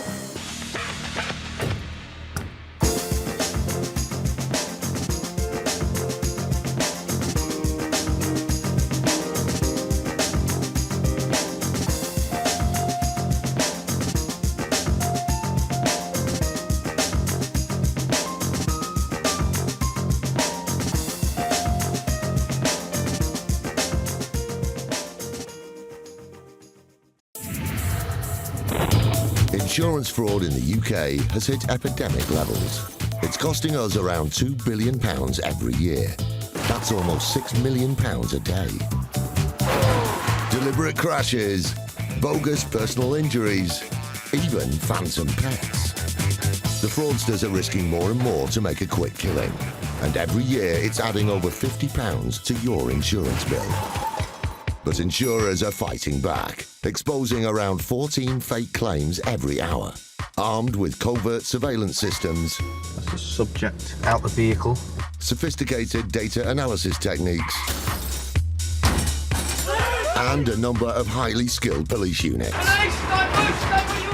They're catching the criminals red-handed. Just don't lie to us. All those con men, scammers and cheats on the fiddle are now caught in the act and claimed and shamed.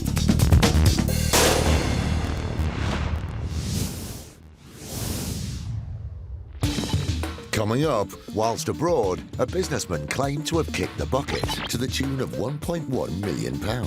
He told her that he died the previous day and he'd already been cremated. One arsonist gets her fingers burnt when claiming for a fire at her business premises.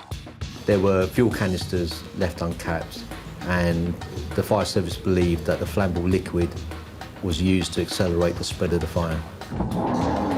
And Thames Valley Police are out in force, but wait for no man. Right, you've got 2 seconds to open it, fella. I don't care if you're naked or not. Open the door.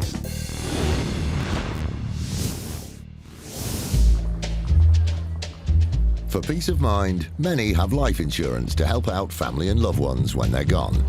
These type of policies can run into hundreds of thousands to compensate bereaved families. However, some cunning fraudsters like to try and cash in early.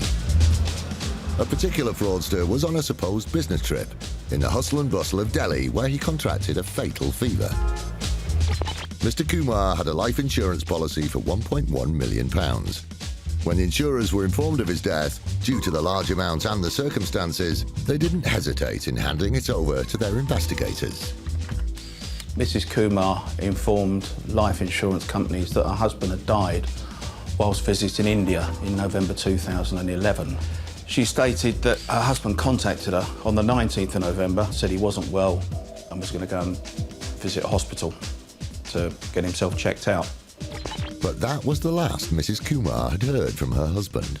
And on November the 26th, she's contacted by her husband's friend, a business associate out there, who told her that he died the previous day and he'd already been cremated. She said she was obviously very concerned and upset at this news and asked why she'd not been informed, and he said everything happened so quickly. To discover he had died was devastating news for Mrs. Kumar. A few days later, she flew out to India to stay with her husband's business partner. When she arrived in India, apparently she suffered a stomach bug and was bedridden for the duration of the stay. He allegedly gathered the documents for her from the hospital, from the cemetery. She was apparently so ill that she couldn't even make a phone call to the hospital and various people to find out what happened to her husband. Mrs. Kumar stayed in India for a week before heading home. I asked her when she returned to the UK if she'd made any further inquiries in respect of her husband's death, and she said she hadn't. She'd been too busy dealing with the insurance companies. When she returned home, the investigators interviewed Mrs. Kumar, and her story just didn't add up. There were a number of issues that caused us concern. She initially stated that he'd gone out there with a view to starting up a business to import rugs. Later on in the interview, she explained that he'd actually gone to India with a view to importing computers. When this was challenged, she said she was confused and she'd made a mistake, and it was definitely to import computers. Not convinced, the investigator took things into his own hands and caught a flight to Delhi to make some inquiries. First stop was a cemetery. I spoke to 2 cemetery managers in that location. They told me the cemetery didn't exist. Furthermore, they looked at the documents and said the documents were false, and they'd never heard of that particular cemetery. But the Kumar's deceit didn't stop there. I then went to the hospital where he'd allegedly died. They searched the records. There was no record of him being admitted. And furthermore, I spoke to the doctor in charge of the medical records and showed him the letter that had been produced by Mrs. Kumar saying that her husband had died. He said that is not the format. He said in 14 years working there in charge of the records, he'd never seen a document like that. Before leaving Delhi, the investigator's final stop was to visit the family Mr. Kumar had stayed with on his visit. Spoke to his daughter initially, showed her a picture of Mr. Kumar. She said she'd never seen him before. Spoke to her father on the phone. He said he'd never seen or heard of Mr. Kumar. By now, the investigator had no doubt that this was indeed a fraudulent claim. When he returned to the UK, the insurer handed the case to IFED, the Insurance Fraud Enforcement Department, where Tom Hill was the leading investigator into the case. Mr. Kumar allegedly died of a brain fever. The crematorium didn't exist, and the witnesses that were listed as having attended the burial either didn't attend it or couldn't be located. Their initial inquiries threw up some significant evidence. Bizarrely, there were some really dubious money transactions. As part of the investigation, we found that Mrs. Kumar had transferred £1,500 to India to Mr. Kumar after the date that he'd allegedly died. This was fantastic evidence for us. The obvious conclusion was that Mr. Kumar was still alive, and he was either still in India or he travelled back to the UK and was living somewhere in the UK. It wasn't long before IFED were knocking at the family's door. We found some damning evidence in the form of a letter written by Mr. Kumar to one of his children, in which he appeared to be pouring out his heart as to why the fraud was done and the reasons for it.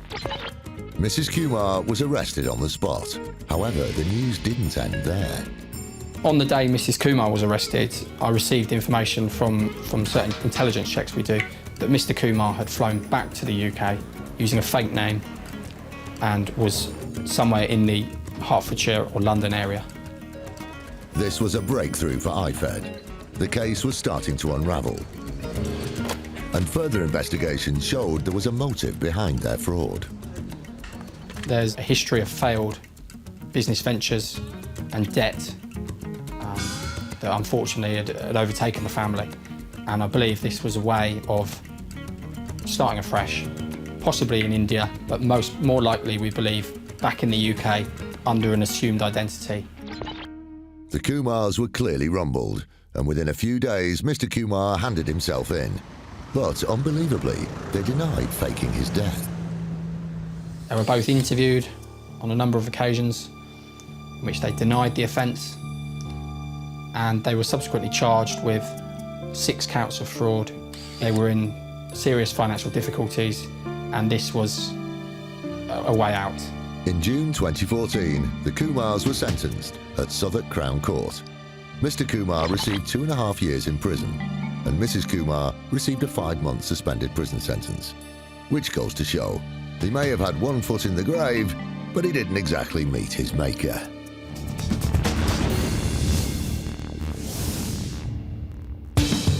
Still to come, one car owner tries it on with the local bus company. She's now alleging that she was in the car and she has sustained injuries to her lower back and is now suffering from headaches. And a businesswoman gets caught playing with fire.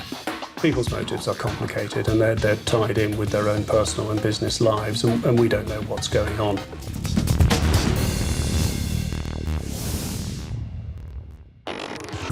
Crash for cash is becoming a major policing issue. Currently, UK police forces are investigating 110 of these scams across the country. Reports claim that 1 in 7 personal injury claims are linked to deliberate crashes. These crashes are designed to milk insurance companies of up to £30,000 per crash. It's big money, and it's a serious danger to the public. Britain's police forces are determined to put the brakes on this type of crime, and Thames Valley Police is no exception. Police, open the door now, last chance! Detective Inspector Louise Roddy from Force CID has a team of 25 officers dealing with crimes from murder to blackmail and fraud. We work closely with the Insurance Fraud Bureau and the Crown Prosecution Service to make sure that we've got a watertight case to present at court. Got a second person in here? But it's not just costing the insurers thousands. These criminals are putting innocent lives at risk, and people are getting seriously hurt. These accidents are taking place on busy roads, and the offenders can't possibly know what the end result of their crime will be. So it really isn't a victimless crime at all. With Crash for Cash on the rise, Force CID aim to track down these gangs. I do think the action that we've taken also sends out a really clear message that Thames Valley Police aren't prepared to accept these types of offences in our area. And the police will use everything in their power to bring these criminals to justice. We will seek to disrupt any offenders, and we will target them if they continue to commit offences.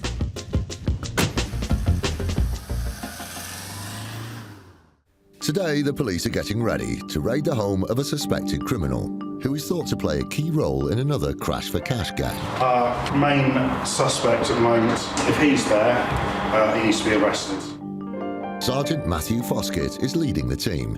They've got warrants to search the premises and hopefully find their man.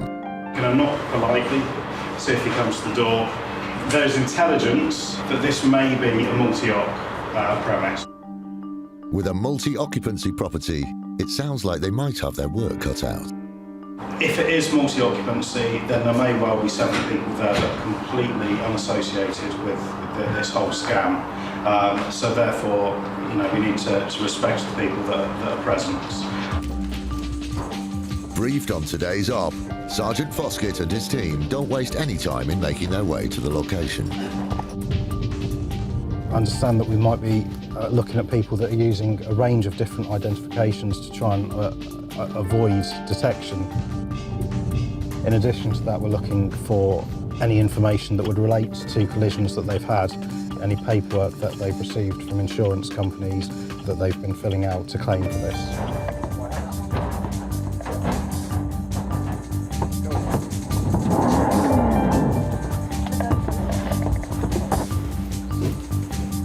The officers leave nothing to chance and cover all exits.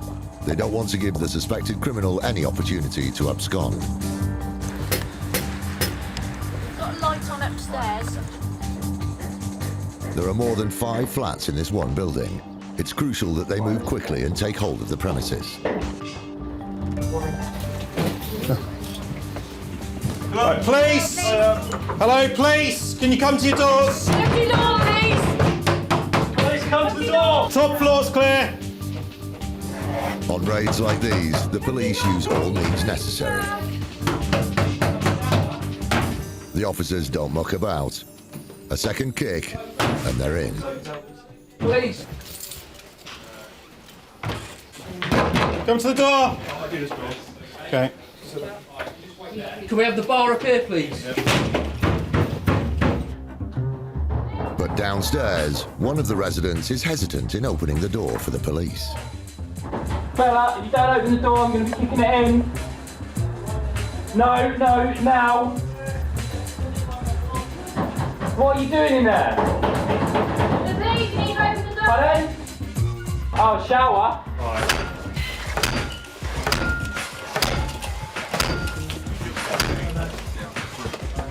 Right, you've got 2 seconds to open it, fella. I don't care if you're naked or not, open this door.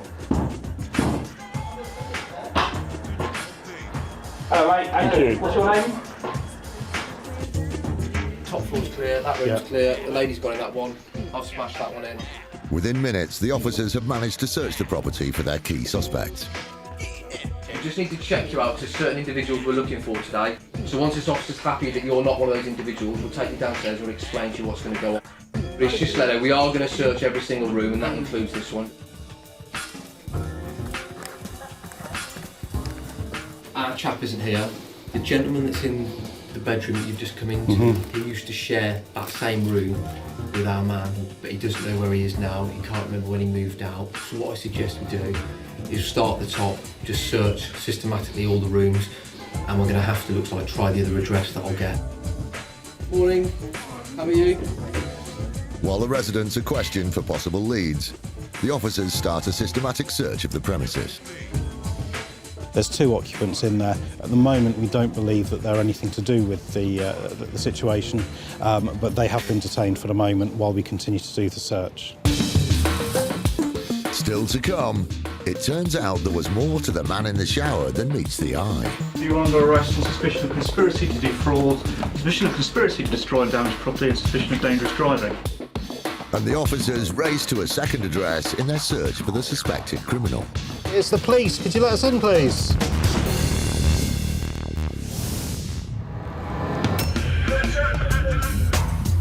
In Great Britain, there are nearly 200,000 fires a year. The majority are accidental, but a staggering 1 in 8 are started deliberately. For the most basic of fraudsters, they think they'll just set a light and they'll get a big check. But not when fire forensics play a part. Hawkins are a firm of forensic scientists which carry out fire investigations for the insurance industry. Our task for insurance companies is to establish what happened in any given incident. A certain number of fires that we investigate are started deliberately. An accidental fire will essentially progress through various fairly well-known stages following certain physical laws. If you find that it's deviating from that in one of a number of ways, then obviously you begin to suspect human involvement. Using every aspect of science, they can determine the cause of most fires. If we bring equipment back from the scene of a fire, we can examine it, take it apart in controlled conditions. However, the reason behind why arsonists start a fire is not always straightforward. One of the primary motives for committing arson is financial, and it could be for any number of reasons. And in fact, what we try very hard not to do is to second-guess people's motives, because people's motives are complicated and they're tied in with their own personal and business lives, and we don't know what's going on. One such arson case landed on the desk of Allianz Insurance. But as this fraudster found out, if you play with fire, you'll get burned. In June 2013, Amanda Bryant reported that there'd been a fire and had damaged the warehouse at the business premises. She'd claimed there was extensive damage to the warehouse, also a roof had collapsed and there was damage to a wall. In addition, there was a lot of damage to a number of items within the warehouse. At this point, it looked like the value of the claim was going to be in the region of £150,000. But Amanda's claim about the fire wasn't all it was cracked up to be. Early indications from the police and the fire service suggested that the fire had been set deliberately. There were fuel canisters left uncapped, and the fire service believed that the flammable liquid was used to accelerate the spread of the fire. Allianz started to take the usual steps in investigating this claim. We looked into financial background of Amanda Bryant. There was suggestion that she was in financial difficulty at that time. Whilst it's not evidence of a fraud or wrongdoing, it often gives a motive for a fraudulent claim. There were inconsistencies in Amanda's story, and for the insurer, there's no smoke without fire. We had suspicions, but we couldn't find any evidence. Some of the inconsistencies were around setting the alarm system. She couldn't remember if she had or not. We'd found out it wasn't set. She'd left the business premises unlocked. There was no sign of forced entry. For the insurer, this just didn't add up. But they couldn't place her at the scene of the fire. There were workers next door who'd spotted the fire in its early stages, had called the fire service. They called the policyholder, but Amanda Bryant turned up. She lived 4 miles away and she turned up in a dressing gown, which would suggest that she wasn't in the vicinity when the fire took hold. When Allianz were looking to settle the claim, something unexpected was thrown up. It became apparent that the property had actually been underinsured. Had the claim been successful, Amanda Bryant would only been eligible for a third of that value, and we would have ended up paying only $50,000. Despite their concerns, the insurers had no hard evidence and decided to settle. But then they received some news. We received a call from the police who told us that they'd never actually stopped investigating themselves and had reached a point where they were able to call Amanda Bryant into the police station, and she confessed everything. It turned out that Amanda had had an accomplice. Amanda Bryant confessed that she and her son, Aaron Smith, had set the fire deliberately. Amanda Bryant was found guilty of committing arson and fraud and sentenced to 2.5 years. Her son was sentenced to 12 months for committing arson. This was a really good result for us, and we were really pleased with the outcome, because this was a very, very serious incident. Not only was she trying to get a financial advantage, her actions and her son's actions could have seriously injured or even caused death to an innocent person.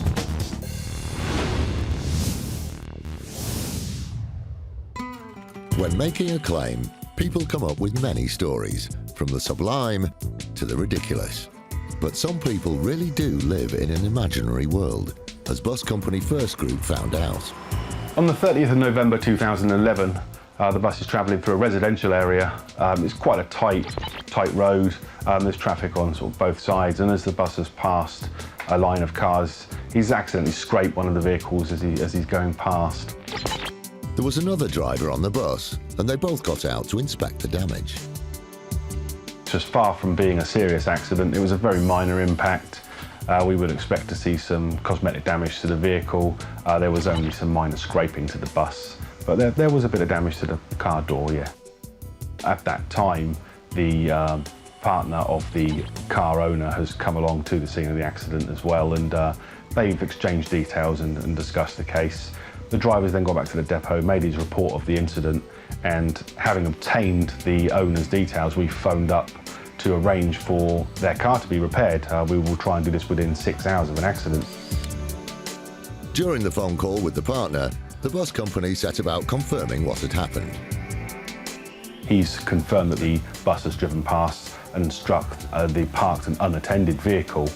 We've asked him to just clarify the circumstances again, and once more he's confirmed that that vehicle was unattended. Well, actually, I was outside having a cigarette and saw it happen. The car was parked, he was coming round and he clipped it, basically. There's a scrape on the wing mirror. Most of the damage is to the rear quarter panel, the rear light, rear bumper, and also the rear door's been caught with it as well. As far as the insurer was concerned, the case was closed. From the report that was made to us, we would just be expecting to see a claim for repairs to the vehicle, possibly some hire, but no chance really of an injury claim to arise from this circumstances, no. Done and dusted. The incident was filed away, until a claim dropped out of the blue. 1.5 years later, we're rather surprised to receive a claim from the owner of the vehicle, and she's now alleging that she was in the car and she has sustained injuries to her lower back and is now suffering from headaches. The claimer was obviously getting into the swing of things with her crack at attempted fraud. The bus company thought she's just got to be kidding. We just weren't satisfied with some of the details of this claim. Firstly, there's a lengthy delay in actually reporting the claim. This is a tactic that's used by a lot of people, hoping that maybe some of the evidence is no longer as clear as it was. People's memories tend to fade after a period of time. The claimer made quite a few gaffes on the way. The second issue would be that the lady had reported the accident time as 10:30 to 10:45. The partner of the car owner has actually reported it at 8:45, which ties in with what the bus driver has said as well. So we've got a 2-hour difference in the times of the accident.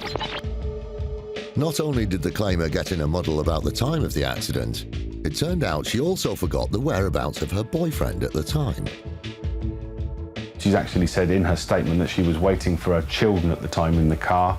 Later on, she makes another statement saying that she's waiting for her partner. Wait a minute. What did he say to the bus company earlier? Well, actually, I was outside having a cigarette and saw it happen. That's what I thought. She then says that she's had to phone him to get him to the scene. Well, he's already there, which is evidenced by the CCTV. We've reviewed the CCTV, and no one gets out of that car for some time. And you know, I've sat there and actually looked through it, and you're just waiting for it to get out of the vehicle, and it doesn't happen. This is the car that's just been hit. When the bus driver has a look to assess the damage, no one seems to be getting out of the car. Wait for it. Wait for it. Even when the bus parks up, still no one gets out of the car. The claimer was clearly lying. First Group had no option but to deny the claim. My message to people lying about their claims is to remember that we go to great lengths to train our staff in fraud detection techniques. We are very well trained in cross-examination of evidence, and most importantly of all, we have CCTV, so remember to smile, you're on camera.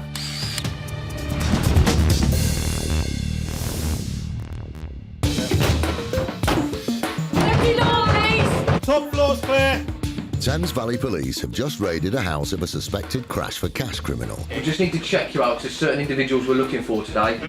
But there are residents living there who are not connected with the offence. Our chap isn't here. The gentleman that's in the bedroom that you've just come into, he used to share that same room with our man, but he doesn't know where he is now. Even though the suspected criminal isn't there, the officers don't stop in their search for possible evidence. So that's done, is it? Yeah, that's done. However, it turned out that one of the residents may be able to help the police with their inquiries. You are under arrest on suspicion of conspiracy to defraud, suspicion of conspiracy to destroy damaged property, and suspicion of dangerous driving. Handcuffed, he's taken to the police station for further questioning. On searching the house, we have found a lot of banking information, and some of that banking information is rather inconsistent with large sums being paid into bank accounts that we need to clarify where those payments are coming from as well. The police have found evidence to suggest their suspect is at a different address. The officers don't waste a minute and are already on their way.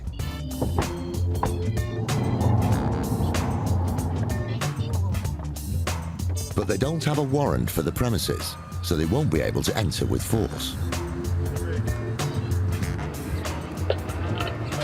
Oh, hi, it's the police. Could you let us in, please?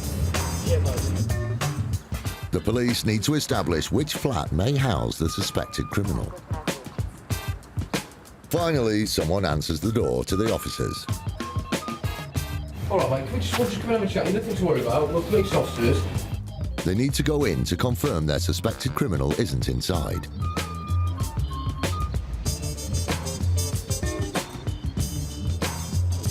Unfortunately, they didn't find their suspect at this property. But it wasn't a wasted journey. The officers do leave with some potential leads. We believe that the male that we were looking for is a regular visitor to that address, if not a resident there. We do have some contact details for him, so that's now off to CID, and they'll be making further inquiries to try and get hold of him.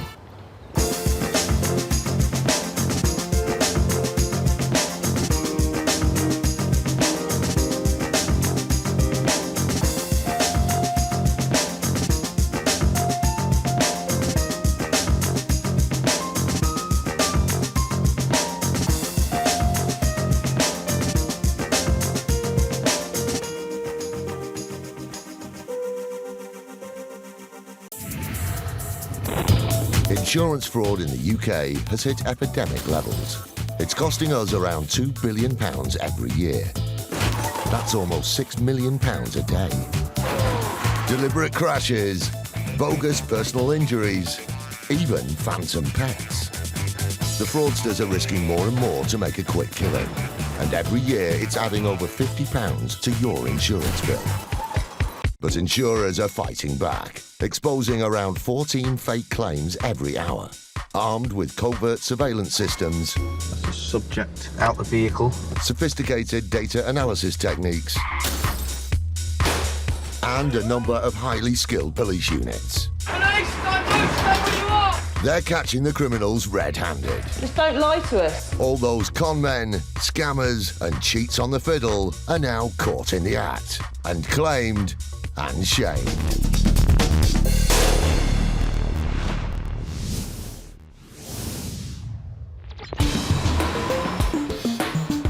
Coming up, a bus company puts the brake on a personal injury claim from a car full of passengers. They were also claiming that they had psychological trauma that was going to last over a year. A boat enthusiast gets into deep water with his claim. The wardens of Lake Windermere had to actually rescue him on several occasions. And the IFED team discover a large stash of cash. It's interesting to find that amount of cash. It's not something you usually come across in a normal house search.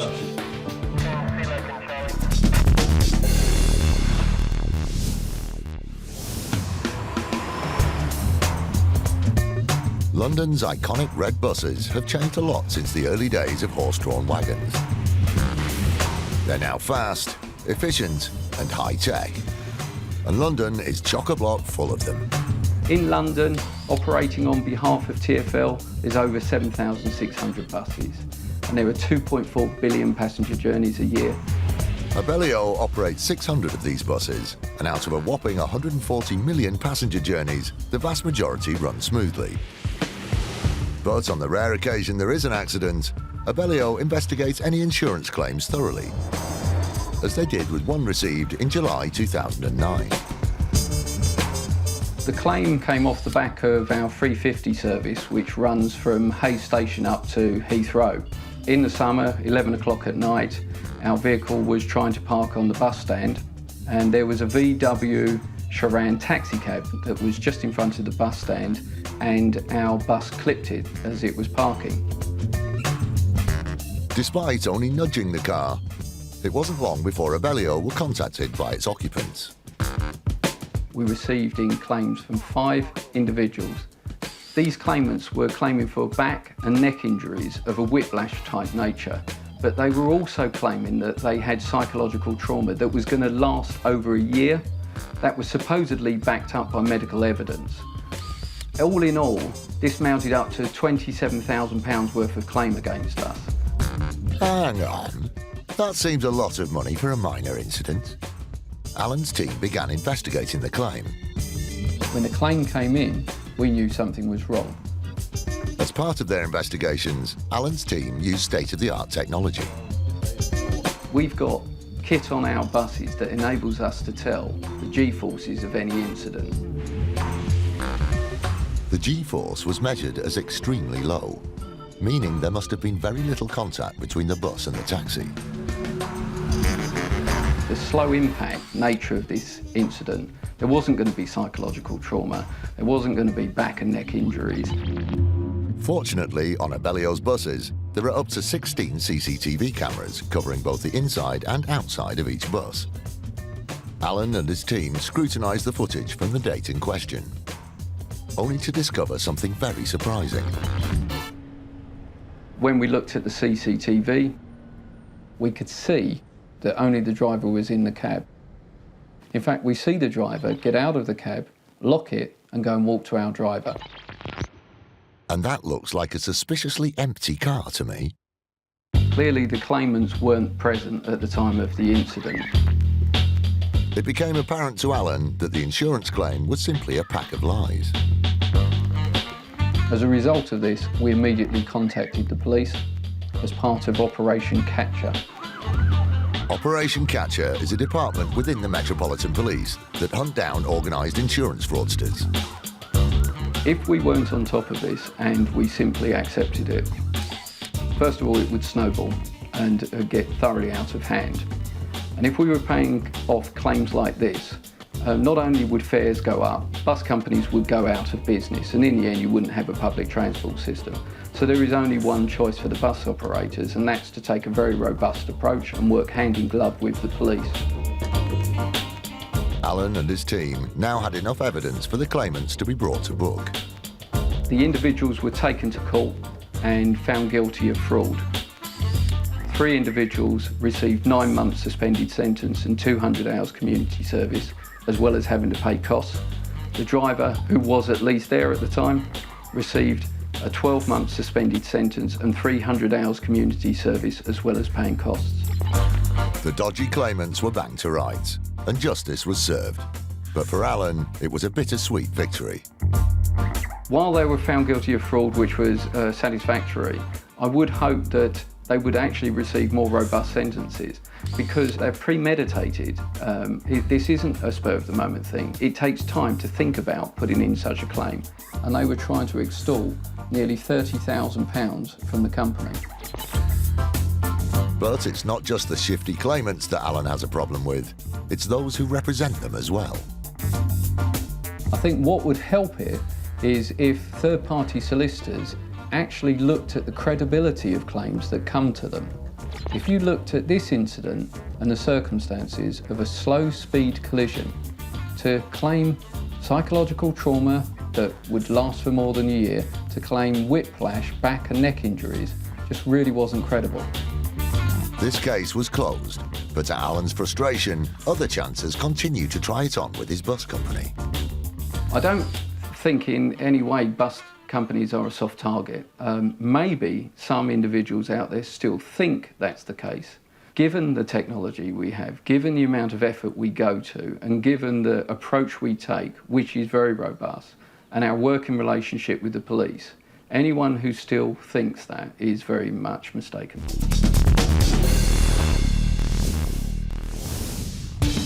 Still to come. Police track down a stolen Mercedes in a case that drives the insurance company round the bend. The vehicle was stopped by the police and the occupants were questioned as regards the legality of the vehicle. And Royal Mail encounter first-class scammers. The total value of claims made was £25,000 and we paid out over £15,000.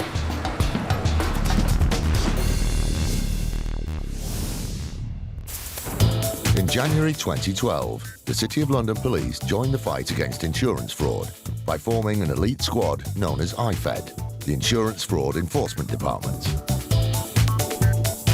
I would say to anyone who's considering committing insurance fraud that now this is no longer a crime without consequence that it may have been in the past. There is a dedicated 40-strong unit known as IFED that work 24/7 hunting down insurance fraudsters. They've made over 550 arrests and have saved millions of pounds in fraudulent insurance claims, money which ultimately goes back in our pockets. From now on, fraudsters need to watch their backs. The message I'd give to people that are considering embarking on insurance fraud is just don't do it. My team, day by day, are getting more sophisticated in tracking down the people that want to try out this type of crime. If you get caught, you're likely to get convicted, and then that is going to affect the rest of your life. Today, IFED are cracking down on suspected travel insurance scammers. People who falsely claim for the loss or theft of luxury items, such as clothes, jewellery and electronic goods whilst away on holiday. In total, 70 officers are working with the City of London Police up and down the country. One team is led by DC Armand Taylor and head of IFED DCI Dave Wood.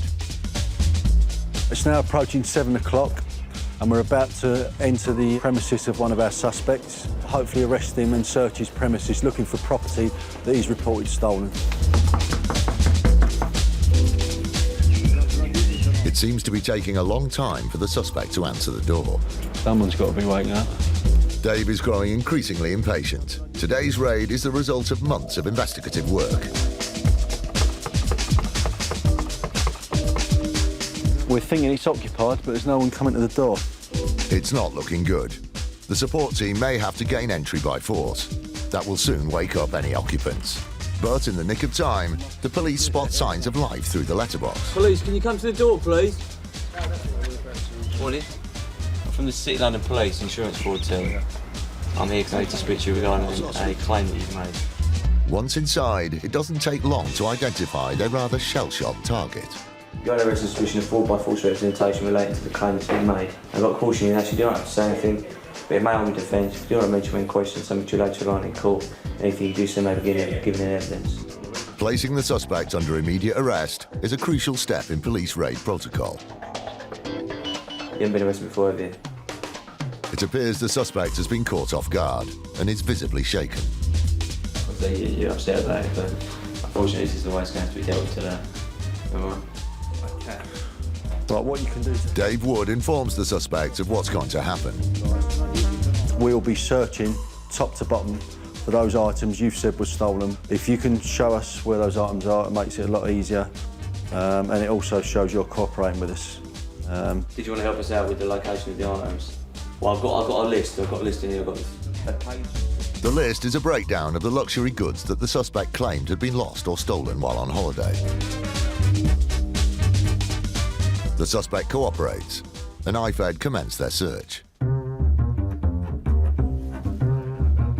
They're similar to make and model that have been reported stolen as well, so we'll seize them. Items can often be stashed in the most unlikely places, but when IFED are in charge, there's nowhere to hide. We were knocking on the door for quite a while before he opened up, which makes me think, in my suspicious mind, that he may have been stashing stuff around the place, so we can't find it when we come in. So whilst you might think, why am I looking in the bathroom cabinet, that's the reason why. Coming up, IFED find a number of items of interest, including a large stash of cash. So we'll seize that under the proceeds of crime, we can seize it, and then we'll do some further inquiries back at the station.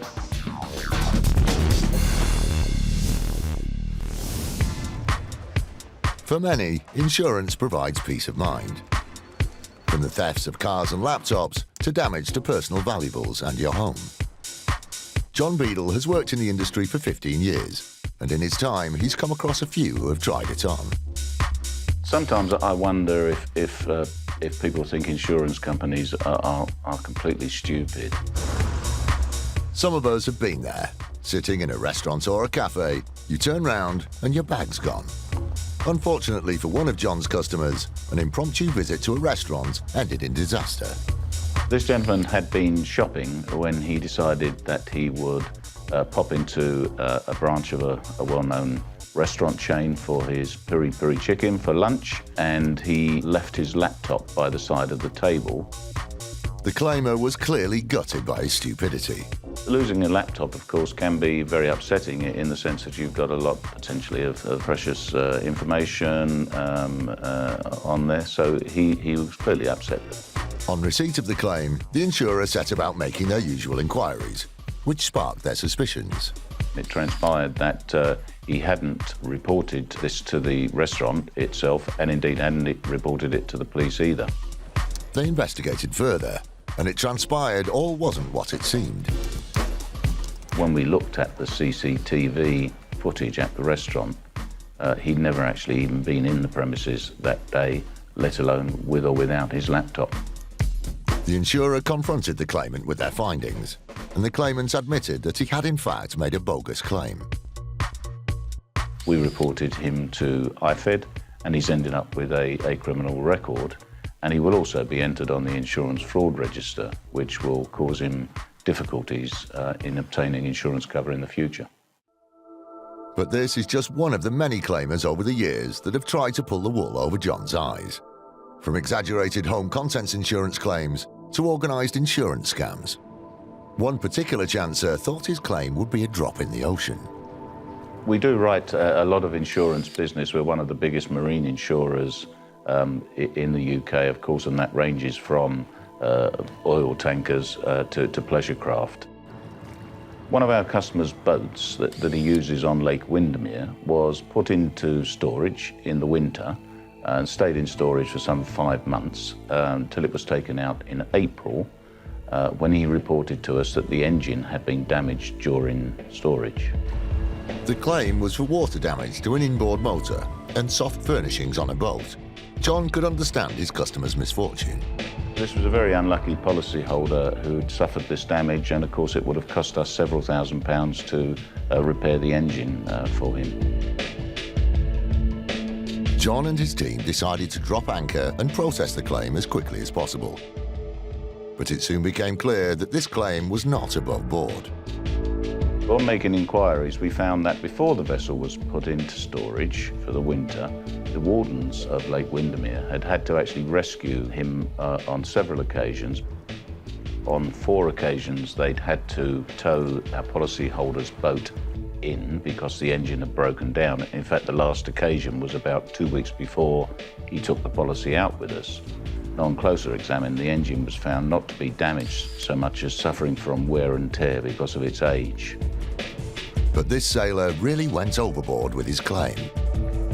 He also then alleged that he had actually had the engine repaired regularly, but when we interviewed the person who he said had carried out regular maintenance and repairs of the engine, he said he'd never actually done any work on it whatsoever.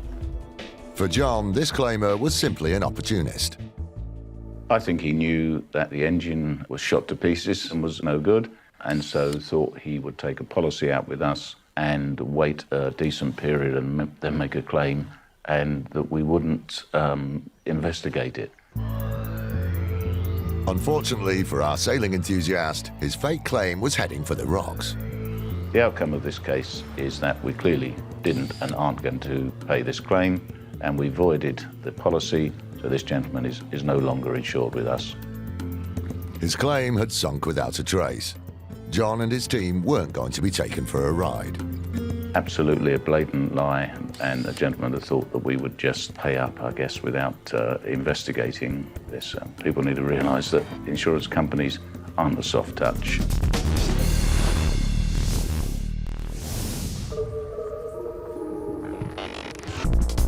We all want to own beautiful things, and a luxury car is usually near the top of the list. So when our next claimant had her car stolen, she was understandably upset.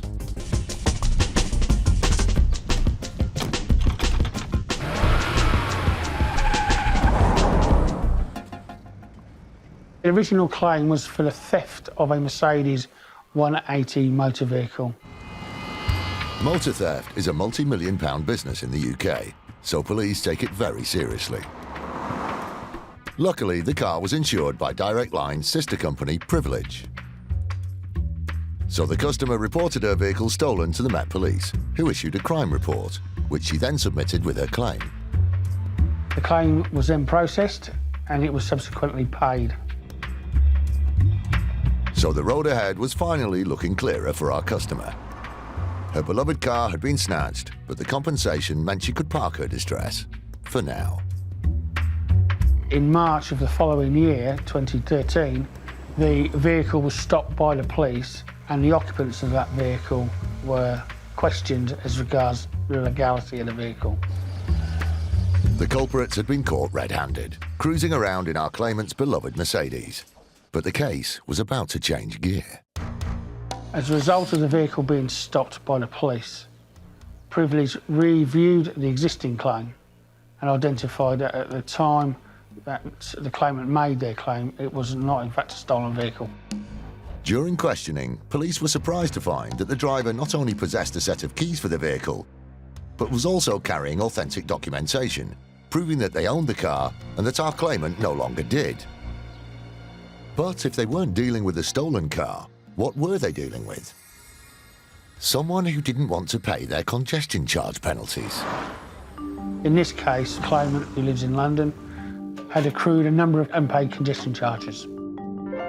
Each time she ignored a congestion charge, she was fined £130, and the amount owed racked up to around £4,000. The vehicle was subsequently repossessed legally through the courts in lieu of monies owed for in respect to the congestion charges.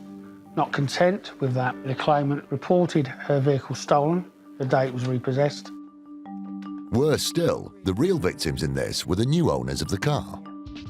Unfortunately, the vehicle was then sold through an auction process in an effort to recoup monies. The proud owners of the Mercedes 180 had just bought their new car at auction. Unbeknownst to them, their car had been reported stolen by its previous owner, our charge-dodging claimant. Matters were then referred to the Insurance Fraud Enforcement Department, where the claimant was then arrested and interviewed in respect of offences of fraud. They admitted their guilt and received a formal police caution in respect of that finding. They have since been ordered to pay monies back to Privilege. It's hard to imagine what possessed our cavalier claimer to rack up so many fines. Perhaps her hobby is collecting penalties, or maybe she'd zoned out. This is not an unusual type of fraudulent activity. In the current economic climate, claimants will claim for virtually anything. This motorist clearly had a blind spot when it came to respecting the law of the roads. She deliberately deceived the police and the insurance company in a blatant attempt to benefit from a false insurance payout. I think this is an example where insurance fraud isn't victimless. Here we have innocent members of the public driving their vehicle which they believe is theirs, when in fact the police have stopped them. So psychologically, this would have been quite distressful for those members of the public.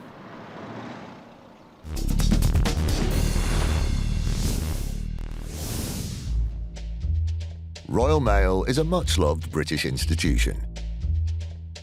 It's a reliable service that we benefit from every day.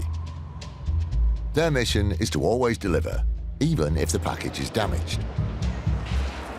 We lose or damage very few items, so we're always willing to consider compensation claims when they come in. We make every effort to investigate them, and that's to say, to investigate them in terms of what may have gone wrong. But in March 2012, one particular case sparked a large investigation when several claims from a number of different people cropped up in the Midlands area. In this case, we'd had a number of claims. They were sending the packaging to pawnbrokers, the gold dealers, but the jewellery had gone missing. The packages contained extremely valuable items of gold jewellery and large sums of cash. When the parcels arrived empty, it looked like they'd been opened and resealed. Well, the total value of claims made was £25,000, and we paid out over £15,000. Royal Mail began an internal investigation. Firstly, looking at their own postal staff to establish if the packets could have been opened while in transit. Tony's team investigated the logs of the deliveries. We then started to look for similar names, similar addresses, and we discovered that we had a web of people, at least 4 of them, and a web of addresses, and that we had compensation claims for items going back and forth between people and between addresses. This strongly suggested fraudulent activity.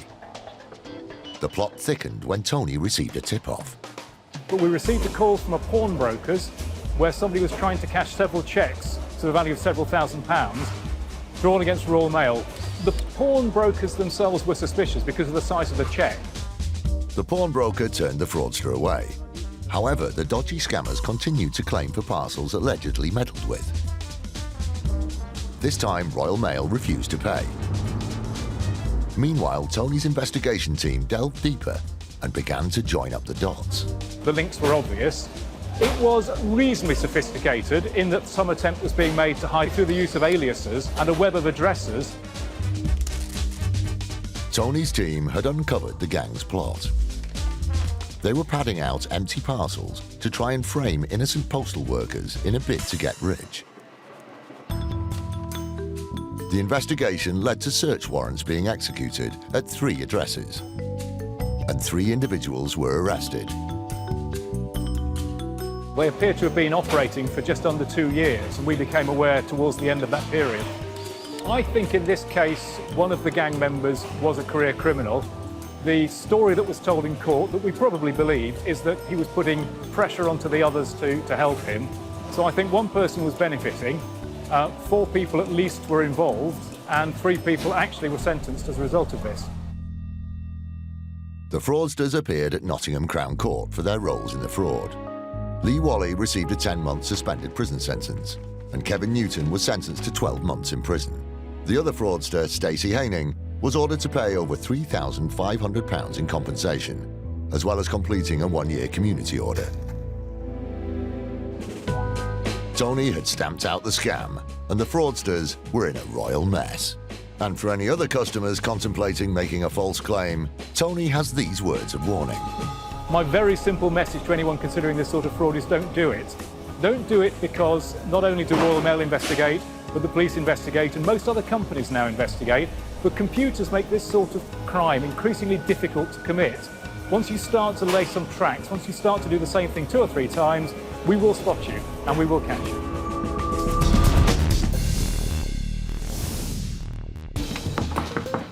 IFED have arrested a suspect in a nationwide crackdown on travel insurance fraud. You're under suspicion of fraud by false representation relating to the claim that's been made, alright? I can see you're upset about it, but unfortunately this is the way it's going to have to be dealt with today. Alright? They are midway through a house search for items of interest. From the bedroom so far, I found a couple of bank cards which I'm going to seize or take notes of because they may relate to the claim that's been paid out. Some travel insurance documents that we'll look at seizing and a camera that we believe is subject to the claim. No area is off limits to the police. With Dave's years of experience at police raids, he offers a word of advice. You're in a bit of a pickle here. To make the best of it, is generally would be to cooperate and just tell the truth. All of a sudden, DC Aman Taylor is called to the bedroom.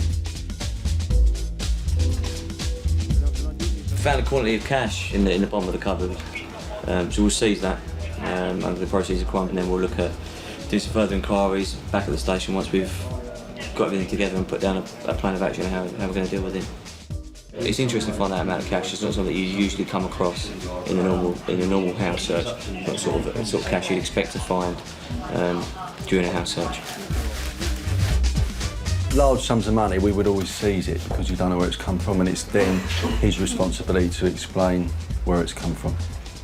That is the law in relation to money laundering and cash seizures.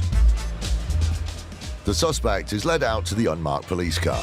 It's been another success for DCI Dave Wood. We arrived today with several objectives. The main one being was to locate and arrest our suspect, which we have done. He's been arrested for insurance fraud, and we've seized several exhibits which are relevant to that inquiry. He's now going to come back to the police station, transport provided by us, and he'll be interviewed in relation to these offences.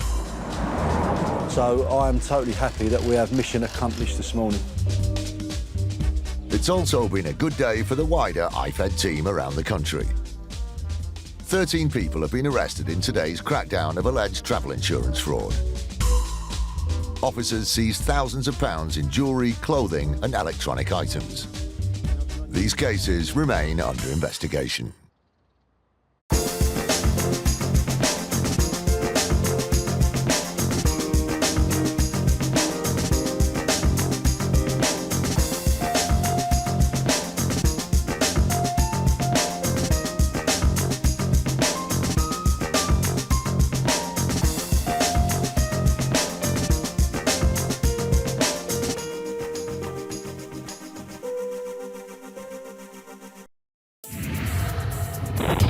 Insurance fraud in the UK has hit epidemic levels. It's costing us around £2 billion every year. That's almost £6 million a day. Deliberate crashes, bogus personal injuries, even phantom pets. The fraudsters are risking more and more to make a quick killing. And every year it's adding over £50 to your insurance bill. But insurers are fighting back, exposing around 14 fake claims every hour. Armed with covert surveillance systems, subject out the vehicle, sophisticated data analysis techniques, and a number of highly skilled police units. They're catching the criminals red-handed. Just don't lie to us. All those con men, scammers and cheats on the fiddle are now caught in the act and claimed and shamed.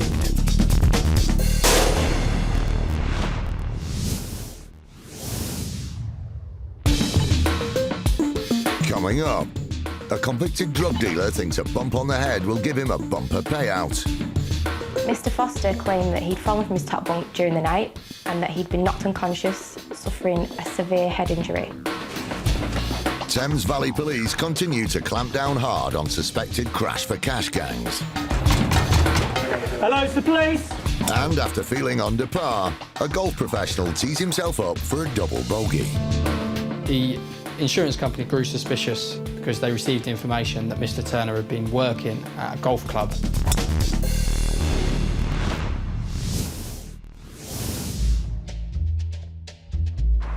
Some criminals just don't know when to stop.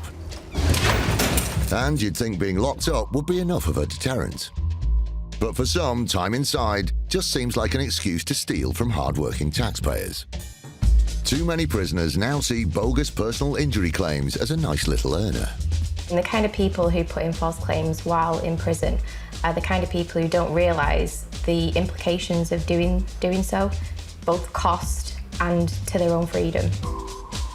At Her Majesty's Prison, Manchester, the litigation team can sometimes be processing as many as 120 claims at any one time. These claims can be all sorts of trips, slips and falls, but one of the most common is for injuries sustained from falling out of bed. There are a number of prisoners claiming to have fallen from the top bunk at Manchester. It's quite a hot topic. The injuries vary from case to case. Some claim to have banged their elbows, some claim to have bruised the side, some have suffered head injuries, front, back, facial injuries. 22-year-old inmate Callum Foster was awaiting trial, but soon appeared to find himself the victim of an unfortunate accident whilst asleep in his cell. Mr. Foster claimed that he'd fallen from his top bunk during the night and that he'd been knocked unconscious, suffering a severe head injury. 2 months later, while still inside, Foster was reading a newspaper in his cell. He spotted an injury claims solicitor's advert and suddenly saw an opportunity to write himself what he imagined would be a blank cheque. After contacting his new solicitors, a claim soon arrived at the prison. Initially, it was the solicitor's letter that raised our suspicions. They'd claimed that he had fallen out of his bed at 9 o'clock that morning, when we knew, looking from the records, that he was due to attend a review for his behaviour at 10 a.m. that morning. Alarm bells had started to ring for the prison's litigation team, and a thorough investigation of the incident was launched. Once we started to investigate the matter more thoroughly, we actually discovered that Mr. Foster was involved in an altercation on the yard that afternoon. He'd become extremely abusive towards staff, verbally abusive and physically abusive, and he had to be restrained.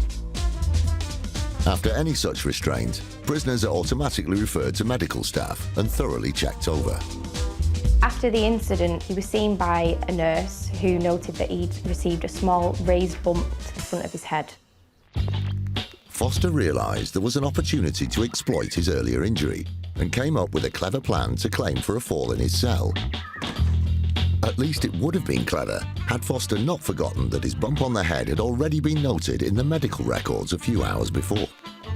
The records showed that later that evening, Mr. Foster had in fact pressed his cell bell and raised the alarm that he'd fallen from his top bunk. Medical attention was sought for him and a medical officer attended his cell. It was noted that he did have a slight bump to the front of his head. Foster's ridiculous lies were unravelling fast, and when interviewed by local police, he answered no comment to all questions. In a groundbreaking case, Foster became only the second ever inmate in the country to be charged with fraud offences committed from the inside. Once again, he was heading for the dock at Manchester Crown Court. Mr. Foster never actually admitted to his attempt on fraud. It was taken to trial and he received 9 months on top of his original sentence. In court, a jury found Foster guilty and the judge was damning in his verdict. He told Foster, "No one should be under any illusion about the lack of resources public services have. Any such drain is to be abhorred, particularly by someone who has had such an antisocial history as you have." I don't think this was a well thought out claim at all. The fact that he was claiming for an injury that he'd already sustained earlier in the same day, and the record was there, he did receive medical treatment for that injury, which he knew of, makes it not a sophisticated attempt at all. Foster was looking for a bumper payday, knowing that substantial compensation had already been paid to prisoners. But his plan backfired, and instead he was landed with an extra 9 months inside. The best thing about this job is successfully defending against fraudulent claims, getting a brilliant outcome, saving the taxpayer the money. It was a really good feeling that we could get this guy prosecuted.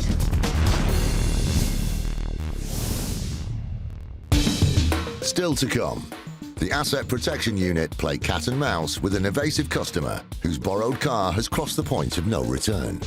If I think that there's a danger that vehicle might be stolen, then I will authorise a snatchback, which is two of my staff go in to physically go and get the car back. And an insider trader on the fiddle gets an unexpected visit from the IFED team. And it wasn't long before Mr. Clegg received the famous knock on the door from IFED, and his skullduggery was uncovered.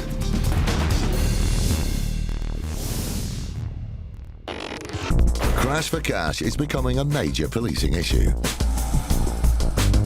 Currently, UK police forces are investigating 110 of these scams across the country. Reports claim that 1 in 7 personal injury claims are linked to deliberate crashes. These crashes are designed to milk insurance companies of up to £30,000 per crash. It's big money, and it's a serious danger to the public. Britain's police forces are determined to put the brakes on this type of crime, and Thames Valley Police is no exception. Police, open the door now, last chance! Detective Inspector Louise Roddy from 4th CID has a team of 25 officers dealing with crimes from murder to blackmail and fraud. We work closely with the Insurance Fraud Bureau and the Crown Prosecution Service to make sure that we've got a watertight case to present at court. Got a second person in here! But it's not just costing the insurers thousands. These criminals are putting innocent lives at risk. People are getting seriously hurt. Unsuspecting members of the public are driving along busy roads and are being involved in these accidents because they are targeted by such an organised group, and that's why we're involved in the investigation.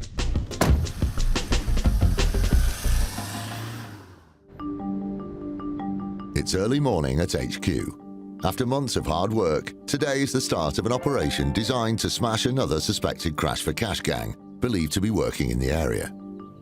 We want to send out a really clear message from Thames Valley Police that these offences will be dealt with robustly, that offenders will be arrested, and at any opportunity we'll prosecute them. Helping to take the fight to the suspected scammers is Detective Sergeant Tony Madison, who quickly brings the officers up to speed. Please expect the unexpected. We don't know what exactly we're going to find. What I will say is that other than our objective, our main arrest, which is highlighted in the arrest packs, there could potentially be other offences disclosed.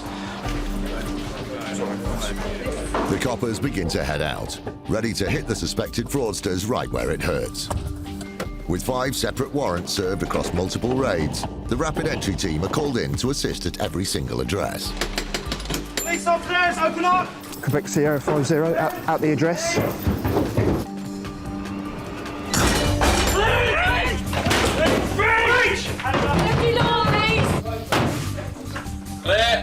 That's our man, security. That's our man. You'd like to arrest on suspicion of fraud, please. 3 suspects have already been arrested and taken away for further questioning. Evidence has been seized at various premises during 4 multiple raids so far. With just 1 address left to target, the team are hopeful that another suspected fraudster is about to be brought to book by the police. Sergeant Alex Clough is leading the raiding party into action. We're off to conduct a warrant and hopefully arrest for fraud offences, dangerous driving. The intelligence that we've got is that we're going to go and arrest a male. That's the only male that we expect to find at the address. The offences that have been committed, we're sort of looking for documents like insurance documents, passports, identification, mobile phones. The warrant's going to be conducted as a door knock, but if no one answers, obviously we have the powers to force entry. Once again, the team are assisted by rapid entry officers wearing protective clothing. Their job is to gain entry to the building as quickly and safely as possible, ensuring that suspects have no time to dispose of incriminating evidence. Hey, it's the police. It's all right to come in. We've got a warrant to search this property. But not every door knock yields a result. Hello, it's the police. Police upstairs! Hello, it's police! Is anyone here? Hello, it's the police. You right? Officers check round the back just in case. Who else is in the address? Who else in here? After looking over the premises for further occupants, the officer runs a check to verify the identity of the male tenant.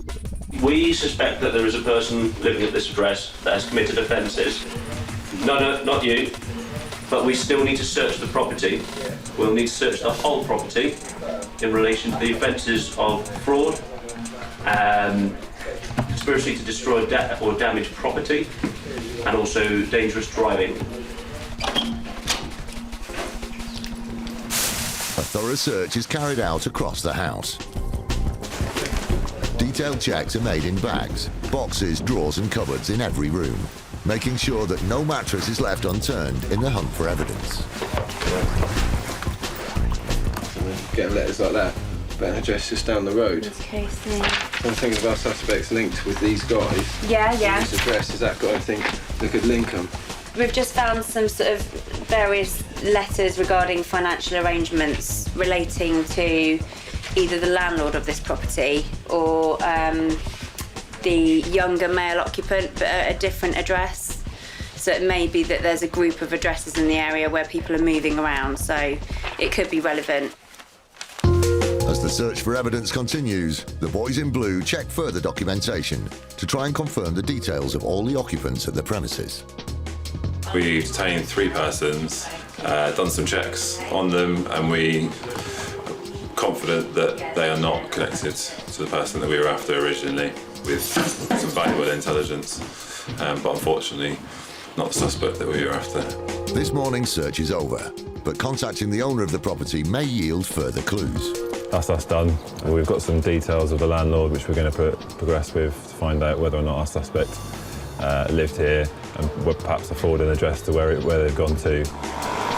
Whilst this team didn't get to arrest their man, the wider case remains under investigation, and the police's commitment to reduce crash for cash crime in the area continues.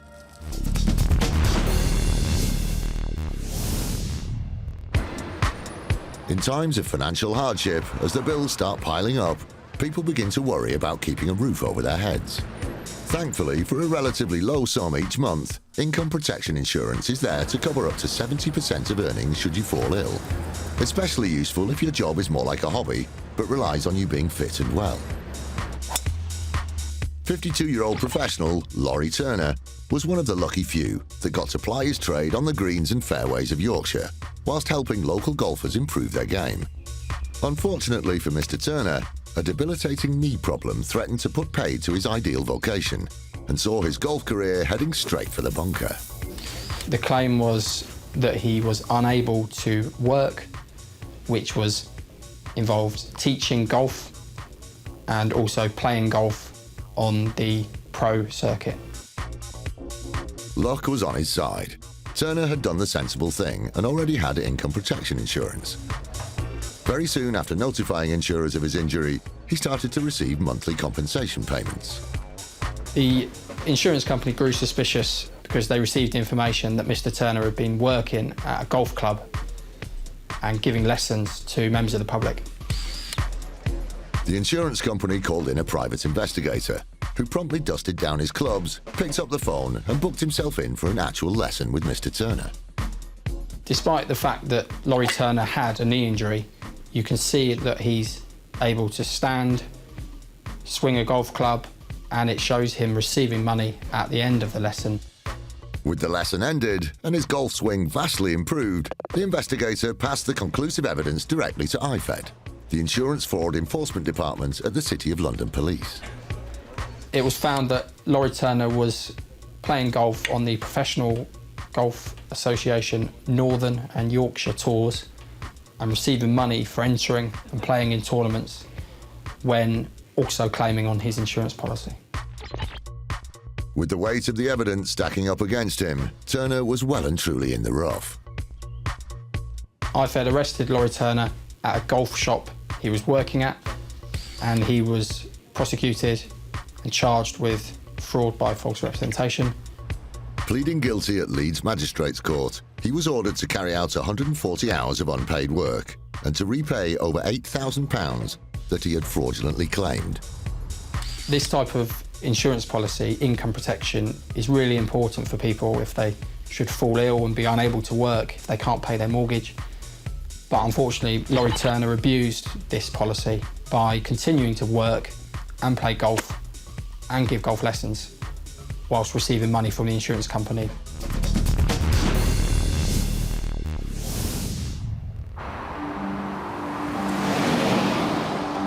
As any unlucky driver knows, being left without a car after an unfortunate smash can leave you stuck indoors with the kids or unable to get to work. Thanks to legislation for insurance policyholders, a complimentary hire car is a real silver lining. The main business of Accident Exchange is to provide hire vehicles for people involved in non-fault accidents. So if you're involved in an accident, it's not your fault. Accident Exchange can provide you with a like-for-like replacement car. Unfortunately, what's great news for motorists can also be good news for fraudsters on the lookout for a free ride. Within Accident Exchange, the Asset Protection Unit, or APU, help keep a watchful eye on the fleet. We have about 3,000 vehicles, mainly prestige vehicles, and APU's main role is protecting those assets. Once the client's vehicle is repaired and sent back, they must return the replacement hire vehicle to the legal owners. 99% of clients and customers give the vehicle back and there's no problem. There's just the 1% where we need to take significant action. When a customer fails to return the car and starts ignoring calls, Neil is placed on red alert. If they continue to drive, they will be breaking the law as the insurance is now invalid. There's an increased chance that the vehicle may go missing or be passed to a third party.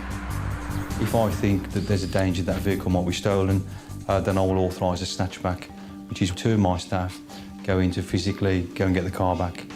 Snatchbacks are when the car's legal owners use a spare key to take the vehicle back directly from its location.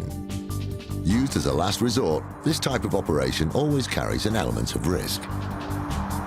It's 6 a.m. It's been a very early start for APU's Matt Sperrin and his colleague Erin Sims, who set off from HQ at 3 o'clock this morning.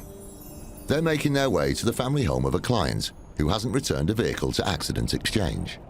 The hire company who've lent the vehicle out, they've been trying to communicate with these people for quite some time to get the vehicle back. Their period of hire has ended, but now they've got to the point where they can't communicate with the clients.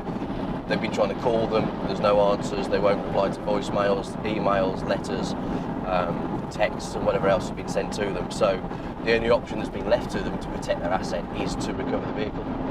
They've given us the basic details of who these people are. We've done some background checks, and it's just felt that the safest and easiest and best way to resolve the situation is to get the vehicle back in a covert manner. Hence the reason we've got the spare keys. We can use technology within the vehicle to see where it's parking overnight, to see what sort of times it starts up and moves in the morning. And should they be true to form, the vehicle should be parked up there now when we get there. Hopefully it won't be a gated property and we'll be able to just get in it and scoot away. As well as the all-important spare key, Matt has some clever tracker technology at his disposal. Using a smartphone app, he pinpoints the vehicle's exact location. It's only a very small, tight side street, so... Matt doesn't know what to expect when he attempts to snatch the car back from the client's drive. It's this right here, just behind this van. With an eyeball on the vehicle, it's important they position themselves for a quick getaway. Go in there, turn around, and you can just sit in the entrance here, facing out, ready to go. And you can see down there then as well. I can see the vehicle there. You'll be able to see me getting into it. There. Matt's finally located the car, and Snatchback is go, go, go. So the vehicle's parked up on Side Street opposite us now. It seems fairly open, it's not gated. We may have to reverse up. I don't think we're going to get time to do a 3-point turn, so we're just going to get in there, get in as quick as we can, and get on the main road and get away.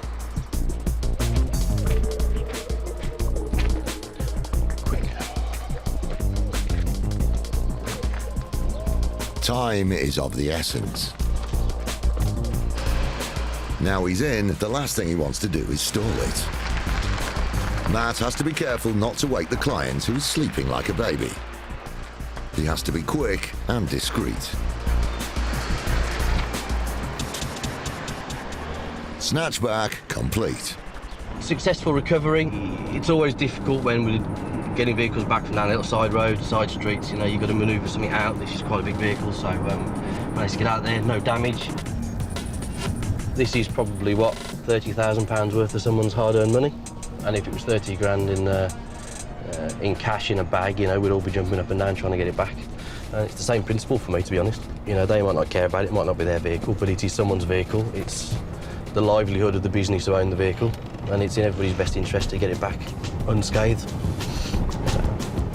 One of the common hazards of the job is being pulled over by the boys in blue for suspected car theft.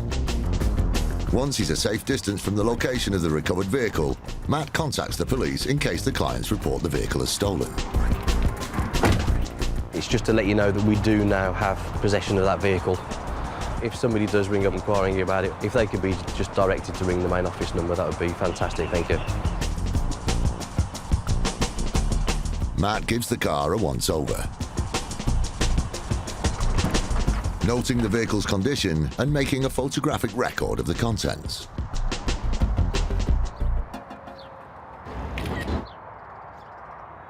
The car itself is in a complete state. There are sweet wrappers everywhere, drinks bottles, crisps. It obviously hasn't been cleaned inside or out. There is a lot of property in the boot, which tends to suggest two things. One, that they weren't bothered about the vehicle, it's not theirs, they don't want to treat it, you know, like it was their own. And that generally they didn't have any intention of handing the vehicle back. Unfortunately for Accidents Exchange, the costs are still rising. Despite recovering their valuable asset, the car needs petrol to get to HQ, and they will still have to pay to return the car's contents to the clients.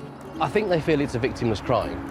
They look upon hire companies or credit hire or whoever they've had the vehicle from, and they'll look at the business, especially if it's a large national company or international company, and they'll say, well, they've got thousands of cars, hundreds, thousands of cars.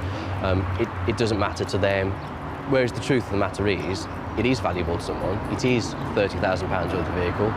It does make a business however many pounds a day while it's out on rent, and they can't do that whilst people like this are holding on to it. The absent-minded customer will soon have their property returned, but their free ride at the insurer's expense is over. It's really rewarding to get a vehicle back. It's got financial implications for the people that own the vehicle. We've helped save them a lot of money, hopefully. We've got back in a valuable asset for them. And at the end of the day, it's quite a nice feeling to know that we might have inconvenienced the client somewhat, which is actions they've all brought on themselves at the end of the day.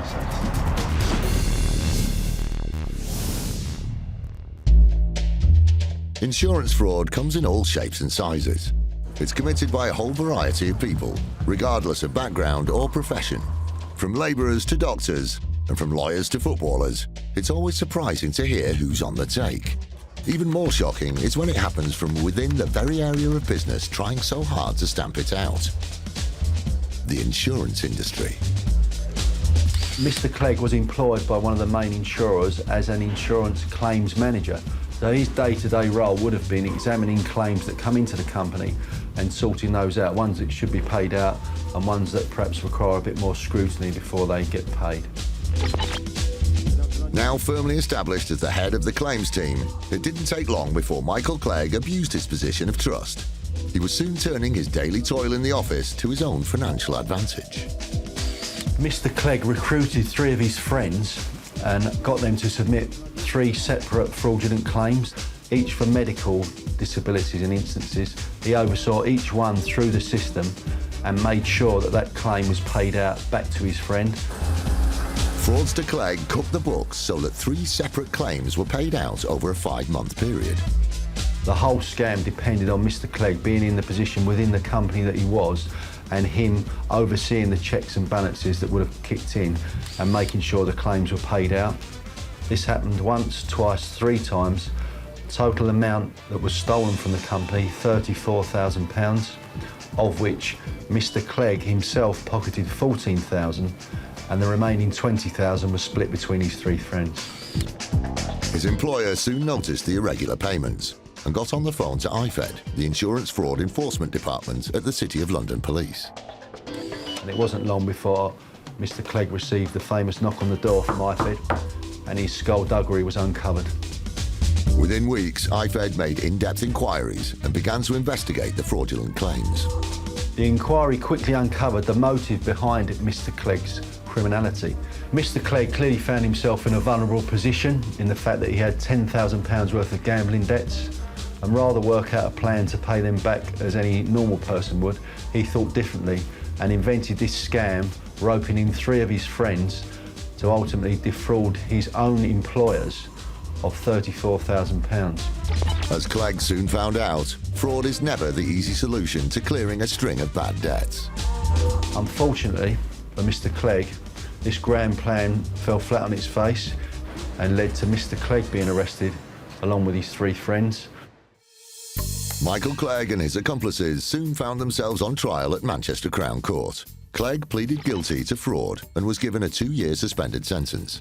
His 3 fraudulent friends were given community orders of over 100 hours each for their part in the scam. IFED deal with all types of insurance frauds, big, small, from organised criminals to one-off opportunistic offenders. However, it is disappointing when we do occasionally come across what we call an internal fraud. There's someone from within the company that are supposed to be helping us prevent and detect insurance fraud are actually doing it themselves. Fortunately, it's quite rare, but when it does happen, IFED, along with the insurer, will take the necessary action.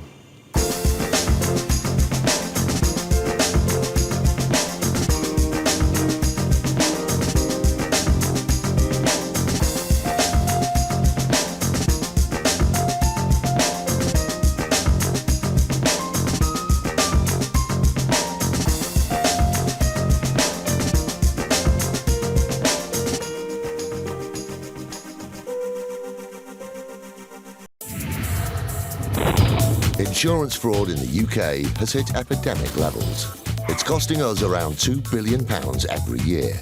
That's almost £6 million a day. Deliberate crashes, bogus personal injuries, even phantom pets. The fraudsters are risking more and more to make a quick killing, and every year it's adding over £50 to your insurance bill. But insurers are fighting back, exposing around 14 fake claims every hour. Armed with covert surveillance systems, subject out the vehicle, sophisticated data analysis techniques, and a number of highly skilled police units. They're catching the criminals red-handed. Just don't lie to us. All those con men, scammers, and cheats on the fiddle are now caught in the act and claimed and shamed.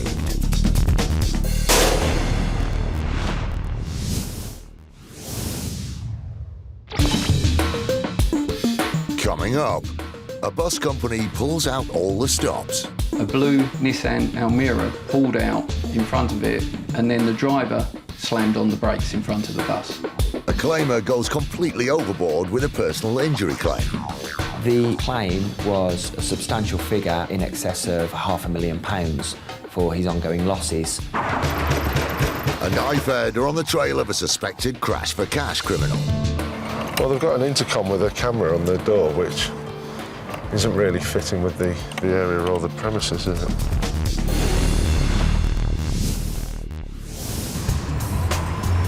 Being a bus driver can be a tricky business.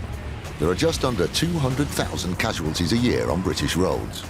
1 in 40 of these involve a bus or coach. Buses provide an important service, so drivers are highly trained to be amongst the safest motorists in the world. But when accidents do happen, it's not always the bus's fault. This incident involved our 301 service, which runs from Peckham to Waterloo. It was in the summer, 6 p.m. in the evening, and our bus was proceeding along the road when a blue Nissan Almera pulled out in front of it, and then the driver slammed on the brakes in front of the bus. In a matter of weeks, the bus company received a claim from the Nissan driver for £3,500. Abellio didn't hesitate in investigating it. The circumstances were quite peculiar. As a matter of course, we did everything that we usually do, contacting the call centre, filling out the incident report. Luckily, each bus is fitted with the latest technology. On average, across our fleet, we've probably got about 12 cameras, but it can go up to 15 cameras on some of our double decks, and the minimum is probably about 10 on a single deck. They cover all the angles, outside and inside. There's not anything that you won't be able to see when we've got an incident. They watched the CCTV footage back, and what they saw rang alarm bells. The Nissan car pulled out in front of the bus and then started to travel slowly. The bus driver had to slow the bus down to increase the distance between the two vehicles. The Nissan in front then suddenly slammed on its brakes, and the bus went into the back of it. The reality of the situation was obvious just purely from the CCTV. There was nothing in front of the vehicle to cause him to brake.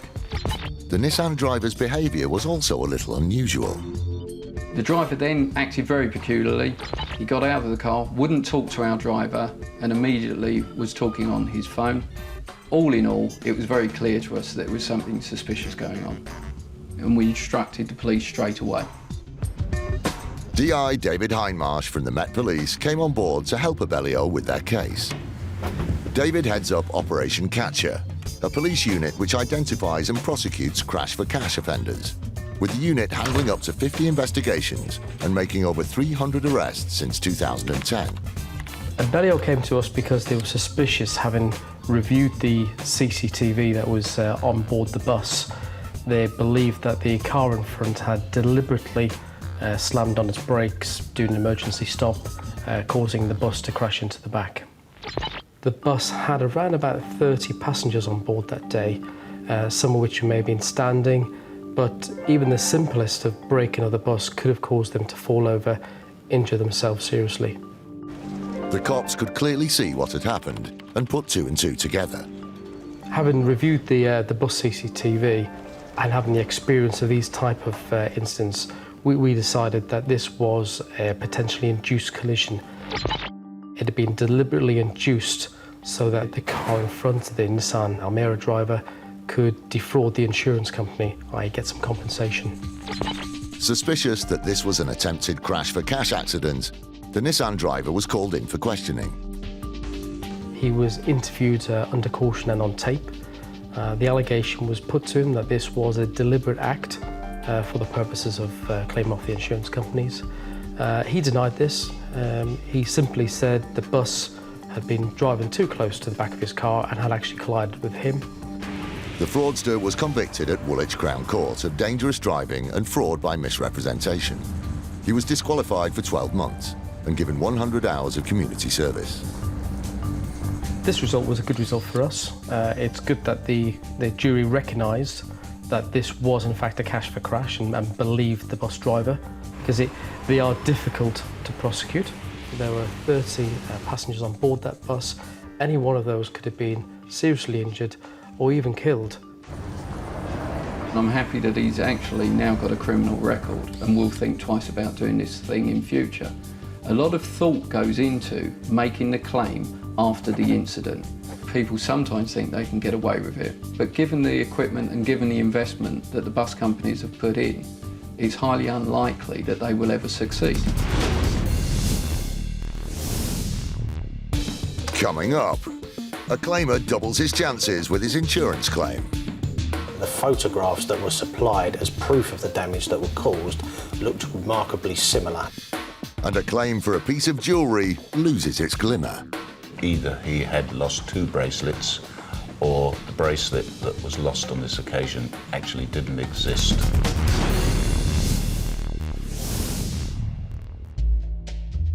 Exaggerated insurance claims come in all shapes and sizes, from claimers adding on designer clothes to travel insurance, to items of furniture onto home content insurance. But top of the list is exaggerated personal injury claims, especially those related to motor insurance. And they're on the rise.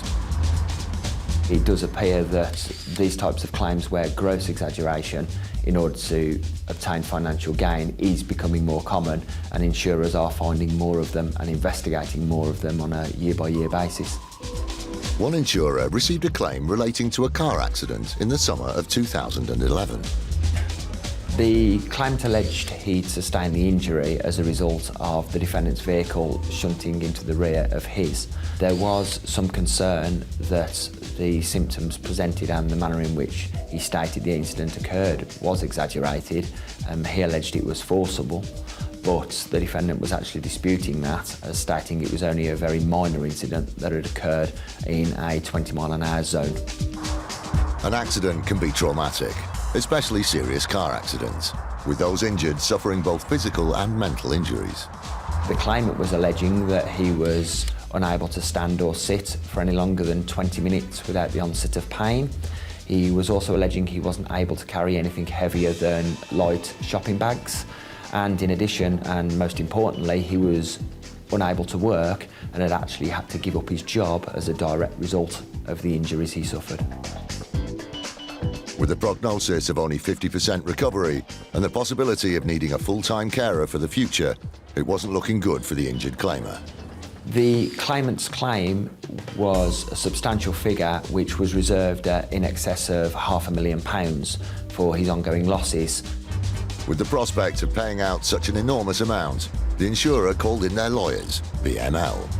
Following receipt of the instructions, we immediately started to investigate the claim, questioning the extent of the symptoms that the claimant was suffering and also putting into strict proof that the losses were suffered as a direct result of the road traffic accident. When the lawyers contacted the claimer's employer, they couldn't believe their ears. His employers actually provided us with a statement to the effect that he was able to drive his van. He was able to actually lift and carry significant crates and containers which weighed approximately the same as a washing machine, and he was able to undertake all of this whilst he was reporting to the medical experts that he was unable to work. The plot thickened when further clues were uncovered online. We searched social media and obtained images which seemed to show that the claimant was able to undertake tasks such as carrying his child, and also his mobility seemed far greater than he was reporting to his medical experts. The insurers had no doubt that the claimer had blown his personal injuries out of proportion. To save incurring substantial litigation costs and the risks incurred around pursuing this claim further, we would make a significantly low offer to the claimant to settle his claim, highlighting we had concerns over his credibility and the fact that we didn't believe all of the symptoms presented to his medical experts were an accurate picture of his true day-to-day life. Realising that he'd been caught out, the claimer was willing to negotiate his claim. The case actually concluded at a very significantly low figure, approximately a few £1,000s, which was against a case reserve of over £500,000. So there was substantial savings made. He ultimately accepted our very low offer and walked away from the claim at that point in time.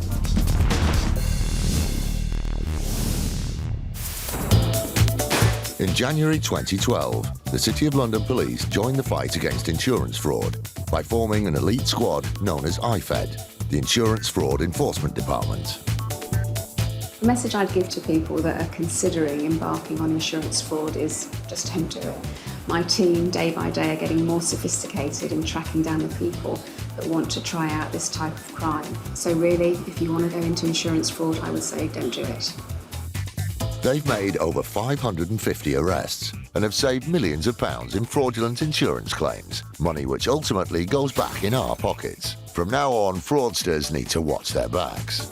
My team work tirelessly 24/7, so we know exactly what types of scams you're going to embark on, and we will come after you. Today, IFED are cracking down on car insurance fraud. DS Marcus Allen and his team of officers are on the trail of a suspected crash-for-cash criminal. After months of research, the suspect is known to move around a lot, and so the team are hoping to catch him at one of 3 different addresses. But as he moves flat every few months, it could be a frustrating morning for the IFED team. They're en route to the first property. We're heading off to arrest a male believed involved with others, taking out motor vehicle policies and then making claims for fictitious accidents where personal injuries have allegedly happened. They're only a short distance from the address. Turn left in 300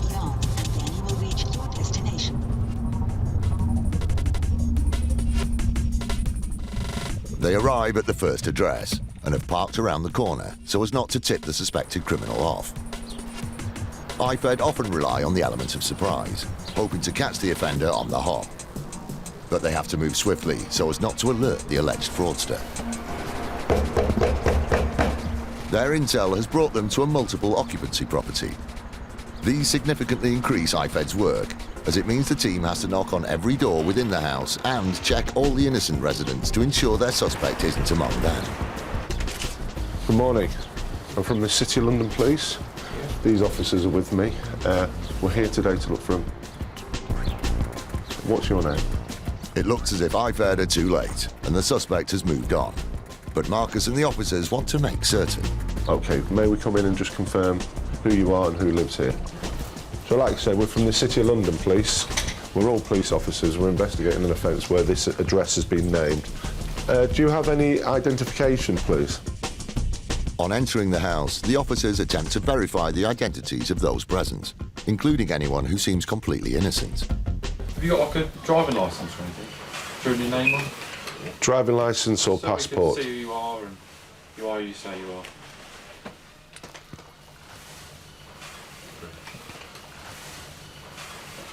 Thank you. OK, yeah, fine.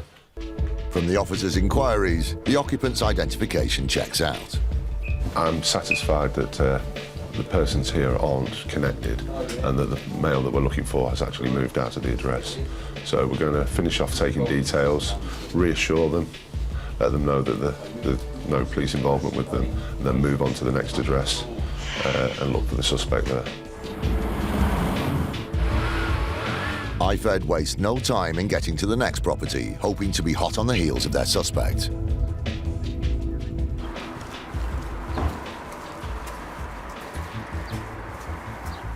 Within minutes of Marcus arriving, the occupants open the door. Good morning. Morning. PC Bond. We're from the City of London Police. We believe that this address has been used to facilitate some car insurance fraud. OK, we're looking for... Does he live here?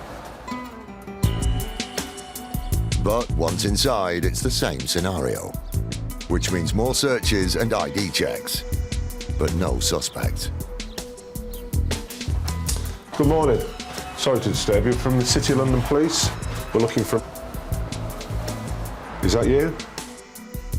OK, as we're here in the premises, have you got some identification, please, for you and the lady? The officers check the identification of the people at the property, but it's another dead end. None of our suspects live here. It's a multi-occupied address, so we're just verifying everyone here, their identities, and doing checks on them. If that's all satisfactory, we'll now move on to the third address. With such a transient suspect, the IFED team have their work cut out trying to track him down. Marcus's day isn't exactly going as planned. The day's operation is being renamed Wild Geese. Whilst it's frustrating that not all raids go to plan, the IFED team are still able to gather information about the suspect's movements, and they can now eliminate the other locations from their search. Sadly for Marcus and the team, conducting a mini tour of the area is just part of the job. But they have another property to check out. Within minutes, Marcus and the team arrive at their final address.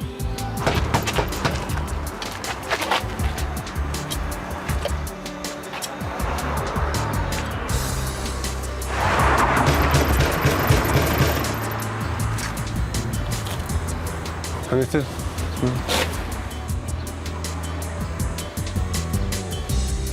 Well, if it is, they're not going to answer the door, are they? I'll just have a look.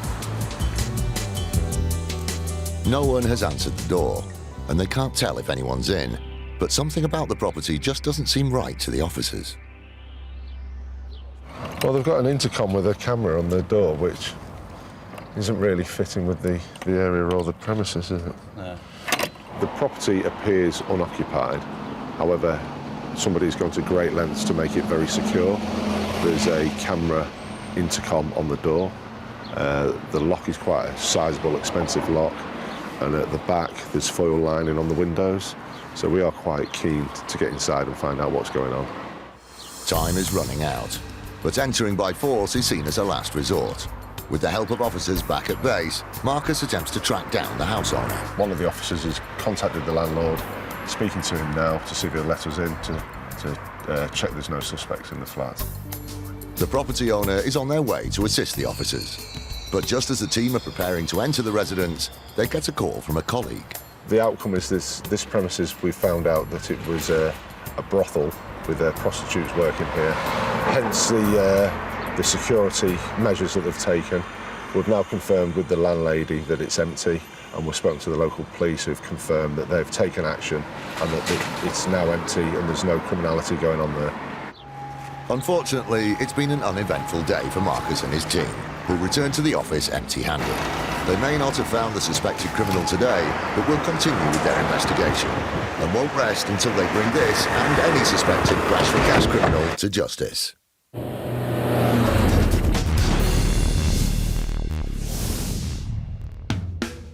Accidents happen all the time in the home, from spillages on carpets to accidents with a hot iron, which is why accidental damage is one of the most common reasons for making a claim on home contents insurance. With advances in science and forensics, insurers can determine the truth behind some of these claims. Dr. Andrew Moncrief works for one of the leading forensic science organisations in the country.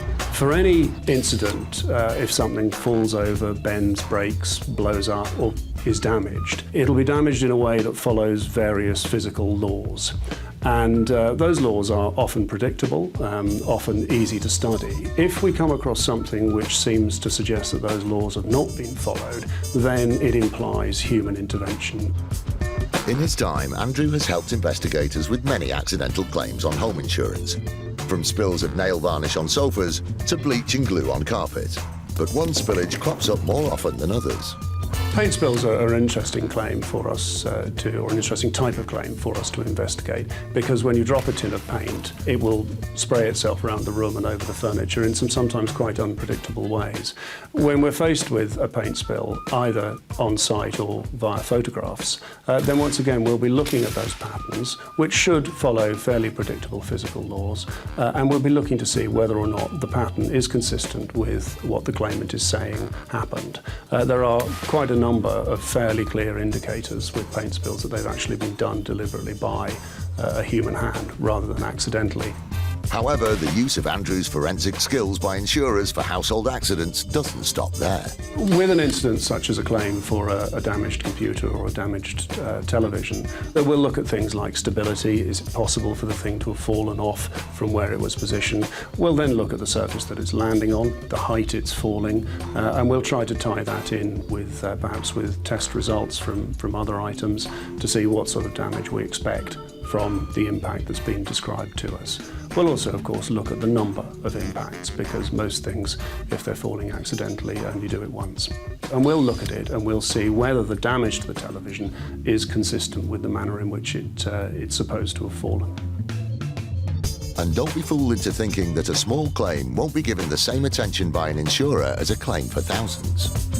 It's actually quite difficult to simulate an accident perfectly, and the more complicated the accident, the more difficult it becomes. If we dig deeper and deeper and deeper into the incident, then there will nearly always be something to indicate that the claim has been created deliberately.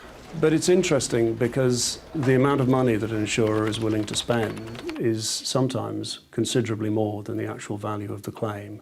If they find that they really do want to make a point, then we're sometimes funded really rather well to carry on looking deeper and deeper into a particular incident. Not only do people sometimes exaggerate their claims, but they also duplicate them. Insurer QBE received 2 claims related to a TV that were remarkably similar, with a faulty picture hook being at the centre of both claims. In the claim that was presented, it was alleged that the picture hook from the product was faulty and that it had fallen from the wall and damaged a TV casing. When the claimant submitted some photographs to support their claim, QBE thought everything seemed to be in order. The claim was submitted for reimbursement of the cost of replacement of the television, and QBE settled that case for the sum of £500. However, 12 months later, another claim landed on their desk. In 2012, QBE received a further claim for a faulty product, which was a picture frame. The picture frame hook was said to have been faulty, and this fell onto some personal property, damaging a TV and a television unit as well. Again, the claimer had photographs on hand to help support their claim.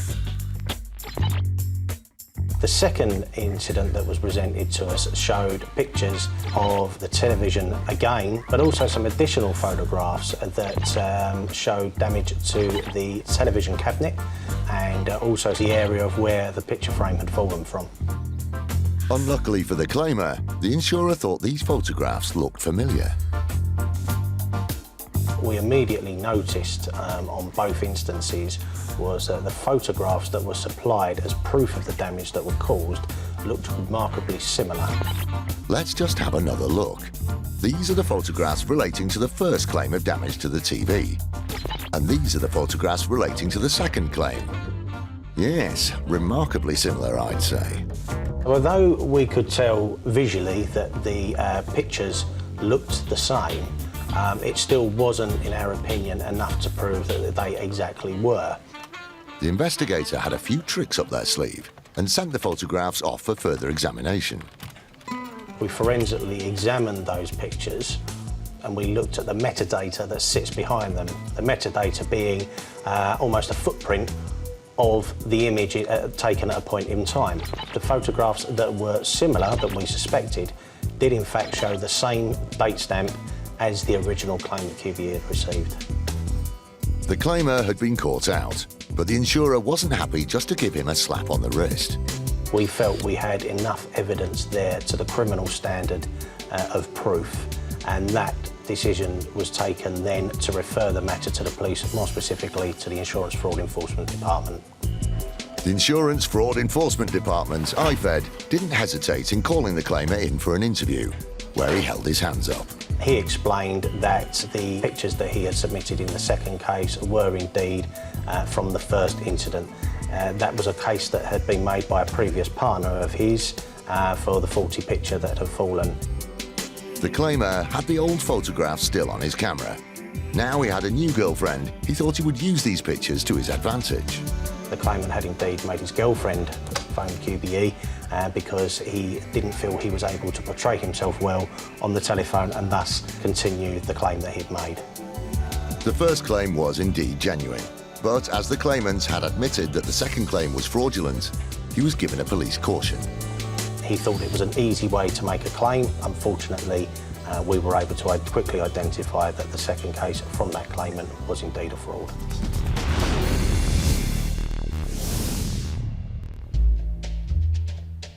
If we lose a piece of jewellery, regardless of the value, it can be upsetting. Even more so if it's of sentimental value or a family heirloom, which is priceless. Whether it's your wedding ring or your grandfather's watch. So imagine what our next claimant felt when he lost a very special family memento. In this case, our policyholder gentleman was out on the town with some of his friends when he lost a bracelet. Well, the bracelet was not only worth £3,000, but it was a family heirloom which had been passed down from generation to generation. A claim was made for the insured value of £3,000 within a month of the policy being taken out. We began to become suspicious because this very valuable item hadn't actually been reported as lost to the police, which you would normally expect it to have been. The insurer discovered that the claimant had lied about his whereabouts that night. The other thing we discovered was that the gentleman concerned was actually not out on the town on this night and was at home. But it seemed that social media was to be the claimer's downfall. We made some inquiries and in fact they were quite startling what we found out. So this bracelet had in fact been lost on a previous occasion at some specific premises and not as alleged on this night out. Either he had lost two bracelets or the bracelet that was lost on this occasion actually didn't exist. It turned out that the bracelet had been lost a few months earlier in a gym. Now it was time for RSA to confront the claimant.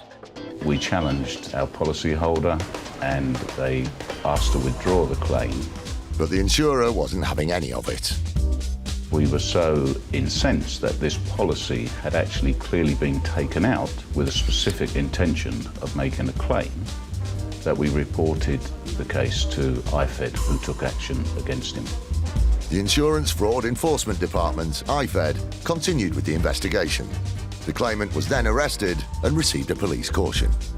He might have thought that this was worth the risk, but ultimately he's ended up with a criminal record, and he will of course also be on the insurance fraud register and will find it very difficult to get insurance cover in the future.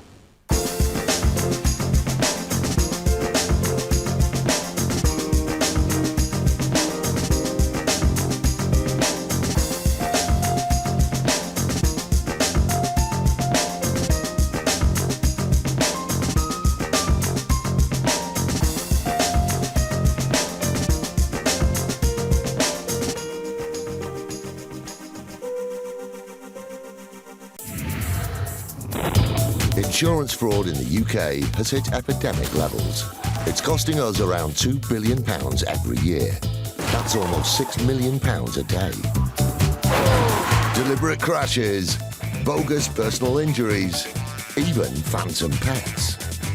The fraudsters are risking more and more to make a quick killing, and every year it's adding over £50 to your insurance bill. But insurers are fighting back, exposing around 14 fake claims every hour. Armed with covert surveillance systems, that's the subject out the vehicle, sophisticated data analysis techniques,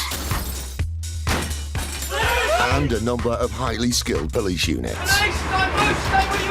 They're catching the criminals red-handed. Just don't lie to us. All those con men, scammers and cheats on the fiddle are now caught in the act and claimed and shamed.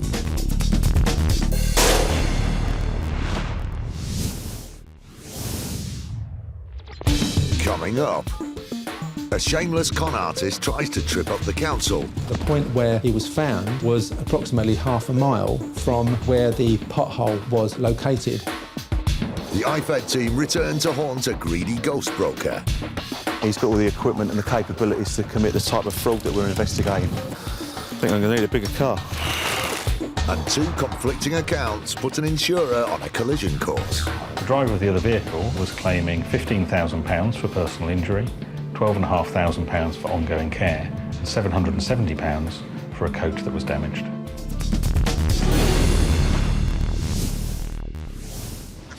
A walk in the park can be anything but if you forget to look where you're going.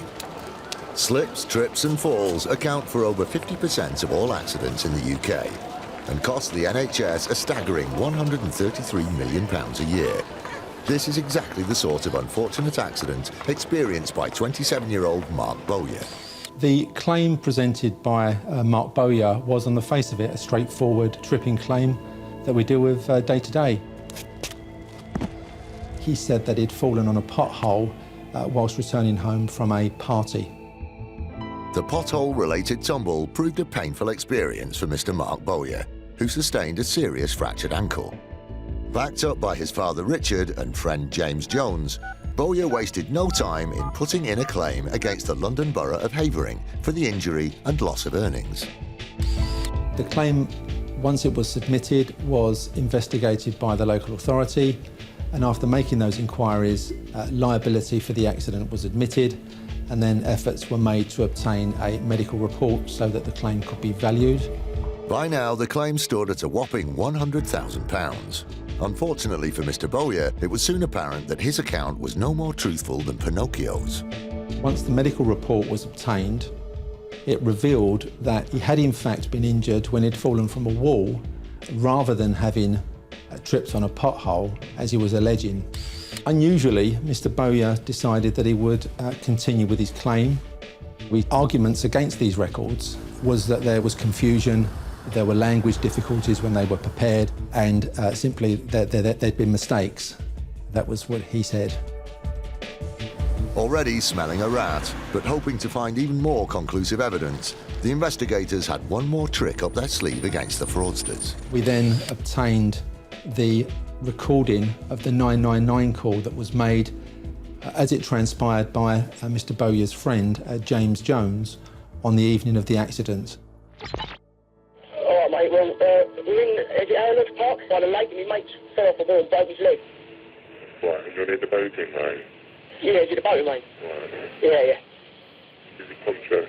Yeah, he's conscious, yeah, he's in a lot of pain though. Yeah, he's in a lot of pain though. Was this an accidental fall? Yeah, it was an accident, wasn't it? Yeah. Sorry, can I hear that again? I thought he tripped in a pothole. By the lake, and my mate fell off the wall and broke his leg. Right. Well, you've really put your foot in it there, mate. But not in a pothole. There was no mistake. Mr. James Jones was quite clearly heard speaking to Mark Bowyer at the same time, asking him what had happened, and you could hear both James Jones and Mark Bowyer confirming I'd fallen from a wall. How high is the wall? About 3 foot. About 3 foot, right. Yeah. Is he completely alert? Does he know where he is? Yeah, you know where you are, don't you, Mark? Huh? You know where you are, don't you? Yeah, he's all right, yeah. Yet it wasn't just the phone call that proved damning.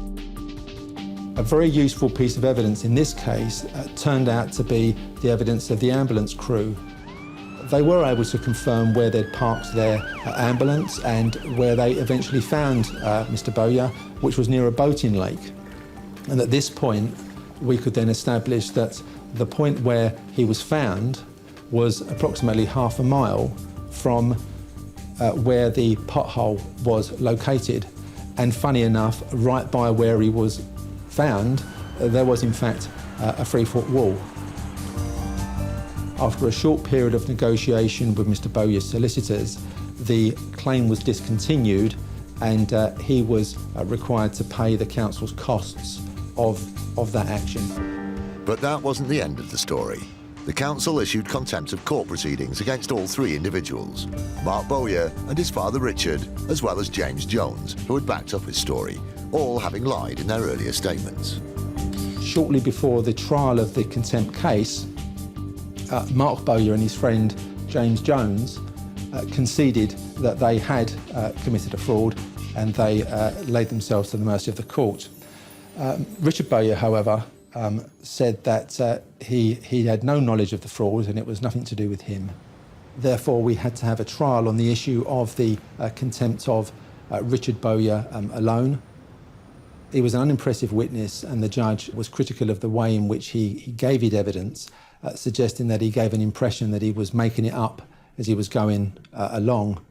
And furthermore, the judge took the view, when giving judgment, that Richard Bowyer was in fact the driving force behind the fraud. At the Royal Courts of Justice, the 3 men were sentenced for their greedy ploy to con Havering Council out of £100,000. Initial claimant Mark Bowyer received a 2-month prison sentence. His father Richard Bowyer received a 4-month prison sentence. And his friend James Jones was given 1 month behind bars.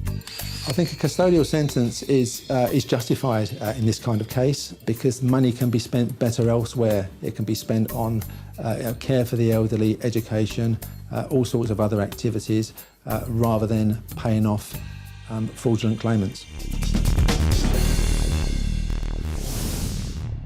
Still to come, a fridge fraudster finds himself frozen out. We decided to look at Mr. Johnson's insurance history. When we did that, we were frankly amazed. And the latest black box technology plays detective to help solve a mystery crash. Significantly, at the time of him saying that the collision had occurred, the vehicle was 2 miles away in a totally different location.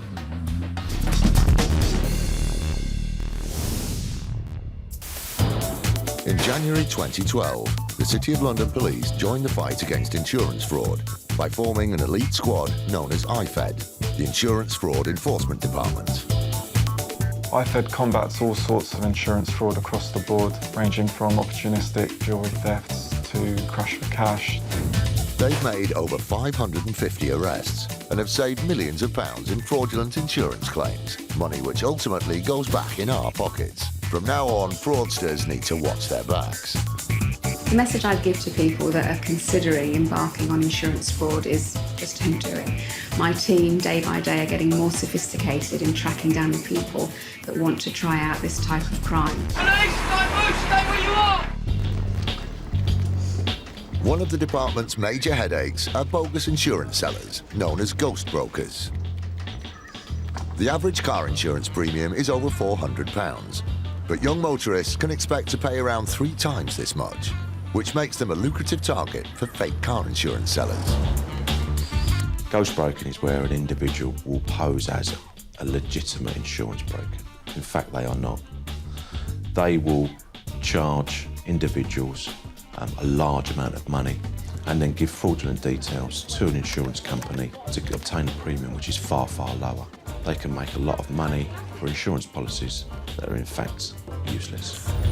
These fraudsters pose as insurance middlemen who can cut costs and target drivers under 25 with insurance policies a few £100 less than the genuine products. The insurance policy either doesn't exist or is based on a completely different set of details, making the policy cheaper to buy but totally invalid for the young driver.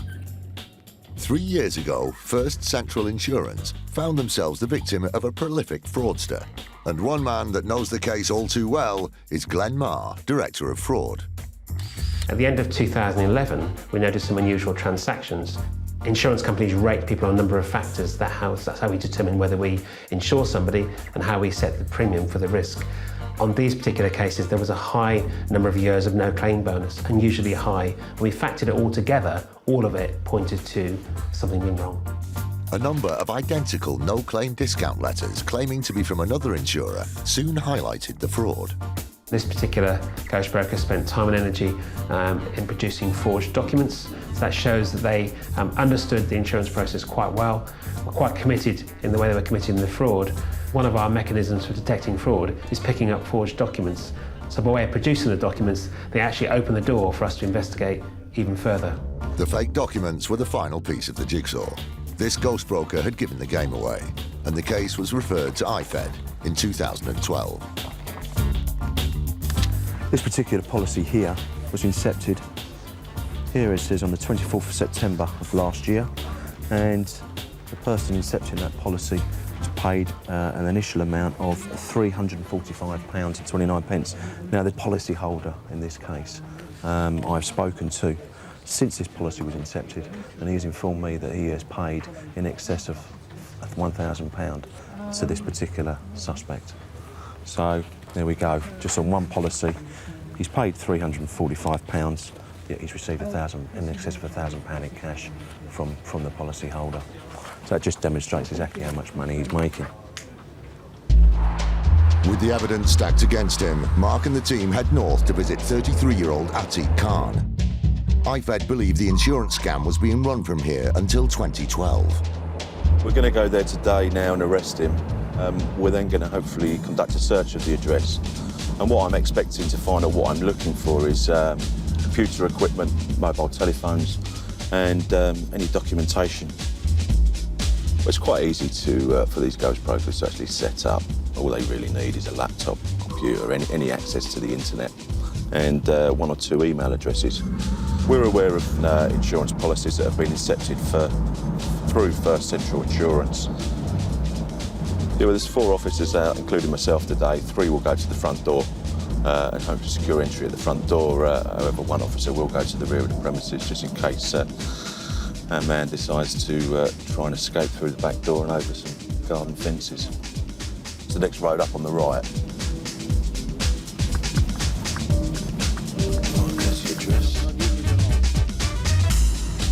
It's a dangerous job, as the police don't know how the unsuspecting fraudster will react. Are you ready, guys? After donning stab vests, they go knocking.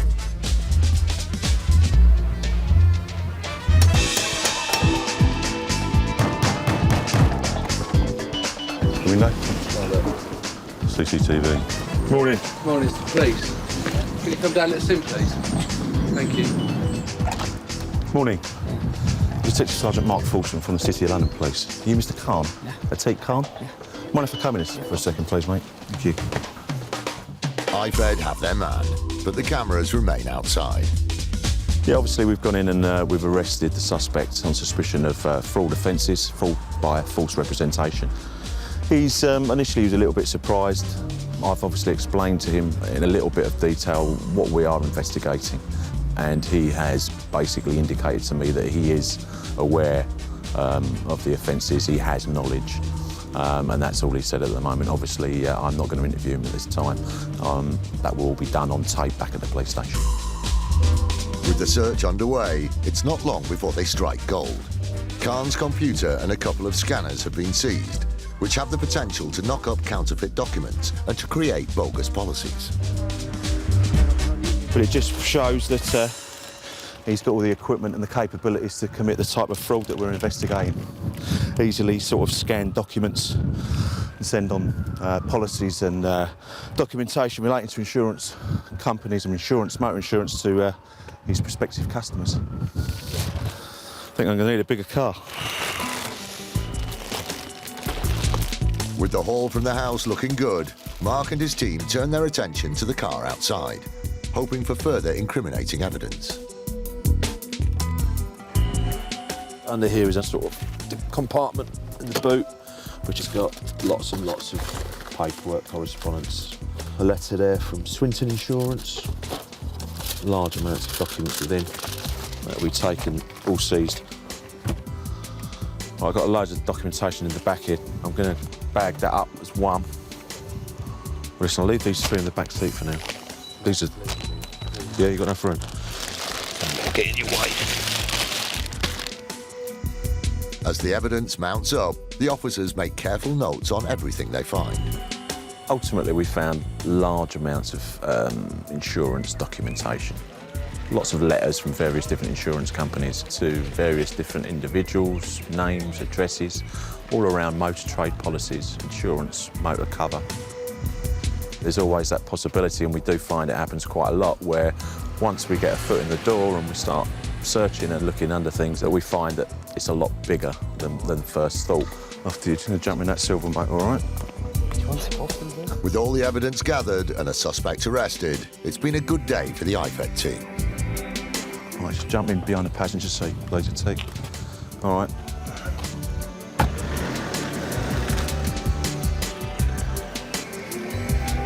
Two years later, and IFED now had a clear case against Mr. Khan, who soon found himself in the dock at the Old Bailey. After some extensive inquiries and a long investigation, Mr. Khan was charged with a number of counts of fraud and forgery. The evidence against Mr. Khan was so damning that he had no alternative but to plead guilty at court. He was given a 12-month term of imprisonment. Historically, ghostbroking has been looked upon by fraudsters as an easy way to make money. My message is to those individuals that IFED are investigating ghostbrokers and will be looking to get the largest penalties at court for those offences.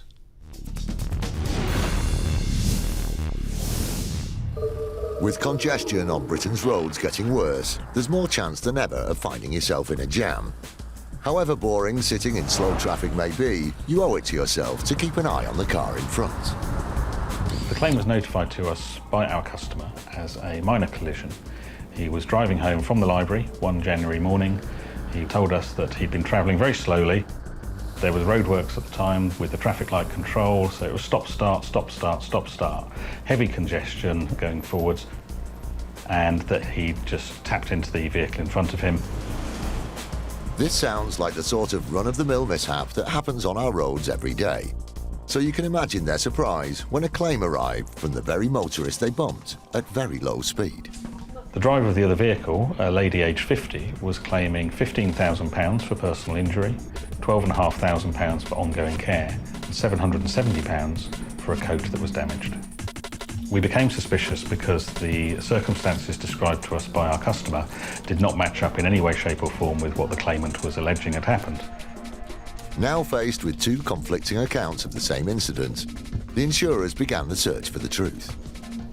The police report identified a witness who had seen the collision, and we subsequently spoke to him, and he was happy to give us a statement as to what he had seen at the time. He was a foreman on the roadworks where the accident occurred. He described the accident as happening at a very low speed. He said slower than a slow walk. He said the damage to both vehicles was extremely minor, and that the claimant's behaviour on the day was very strange. She made a complete song and dance of the incident, was clutching her neck, demanded that an ambulance be rung, and that she be put on a stretcher to leave the scene. Her behaviour at the scene was described as being claim-orientated, as if she was trying to set herself up for a substantial personal injury claim later. The woman's story sounded pretty fishy. As she was still keen to pursue the claim, it will be up to the courts to decide. The case was listed for a court hearing, but the claimant failed to show up on the day. The case was therefore dismissed by the judge, who awarded us costs in the sum of £9,000. These have now been fully recovered. Whiplash claims are a fraudster's utopia. They can claim for thousands of pounds in personal injuries, but the problem is the symptoms are often subjective. Christian Worsfold is a physiotherapist who advises the government as they look to clamp down on this compensation culture. My role at the Ministry of Justice advising the government relates to improving the medical evidence that's collected following a whiplash injury and also improving the training and accreditation of the medical experts who carry out the examinations following whiplash injury. Accidents are down and cars are now safer. Yet road collision personal injury claims have increased 60% since 2006. The government believes over 500,000 whip cash claims are excessive, and last year passed a new law to tackle the issues.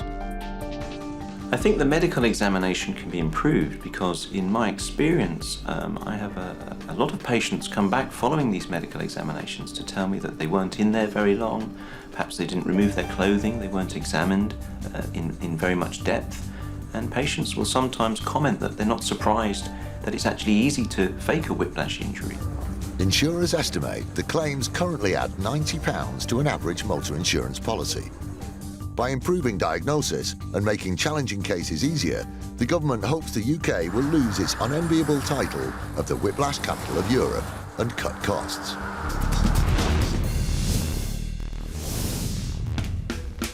When the washing machine blows up or the kids break the telly, buying a replacement is yet another cost you can do without. To protect against these minor home emergencies, over 75% of households in the UK now have contents insurance. Mr. Johnson took out a policy with us in 2012, and within 2 days of taking out the policy with us, he made a claim for a fridge freezer, which he said was damaged when he moved house. As the claim was made just 2 days after the policy was taken out, the insurers were immediately suspicious, and they decided to probe a little further. We decided to just look at Mr. Johnson's insurance history, and when we did that, we were frankly amazed at the amount of previous claims that he had made, which he had failed to disclose to us when he took the policy out with us. It turned out that Mr. Johnson hadn't just begun with a single fridge freezer. We found out that Mr. Johnson had actually made claims with a variety of other insurers for 3 fridge freezers, 2 televisions, and other equipment, which are an obligation to declare to an insurer when you take out a policy, and he hadn't declared any of those to us. They were clearly dealing with a serial claimer, so the case was escalated to IFED. Mr. Johnson had been frozen out. Whilst this was a relatively small claim, the fact that he had failed to disclose so many previous claims and the level of non-disclosure, we decided to report Mr. Johnson's case to the Insurance Fraud Enforcement Department. Mr. Johnson was arrested and soon appeared at the City of London Magistrates Court.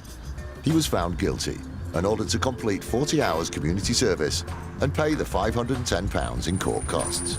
I think the lesson here for Mr. Johnson and anybody else who might be tempted to act like him is that insurers do share information in order to detect fraud. There are databases which insurers can search, and these include now the new Insurance Fraud Register, where those people who are proven fraudsters will be filed to the Insurance Fraud Register, and that will be available for all insurers to look up in the future.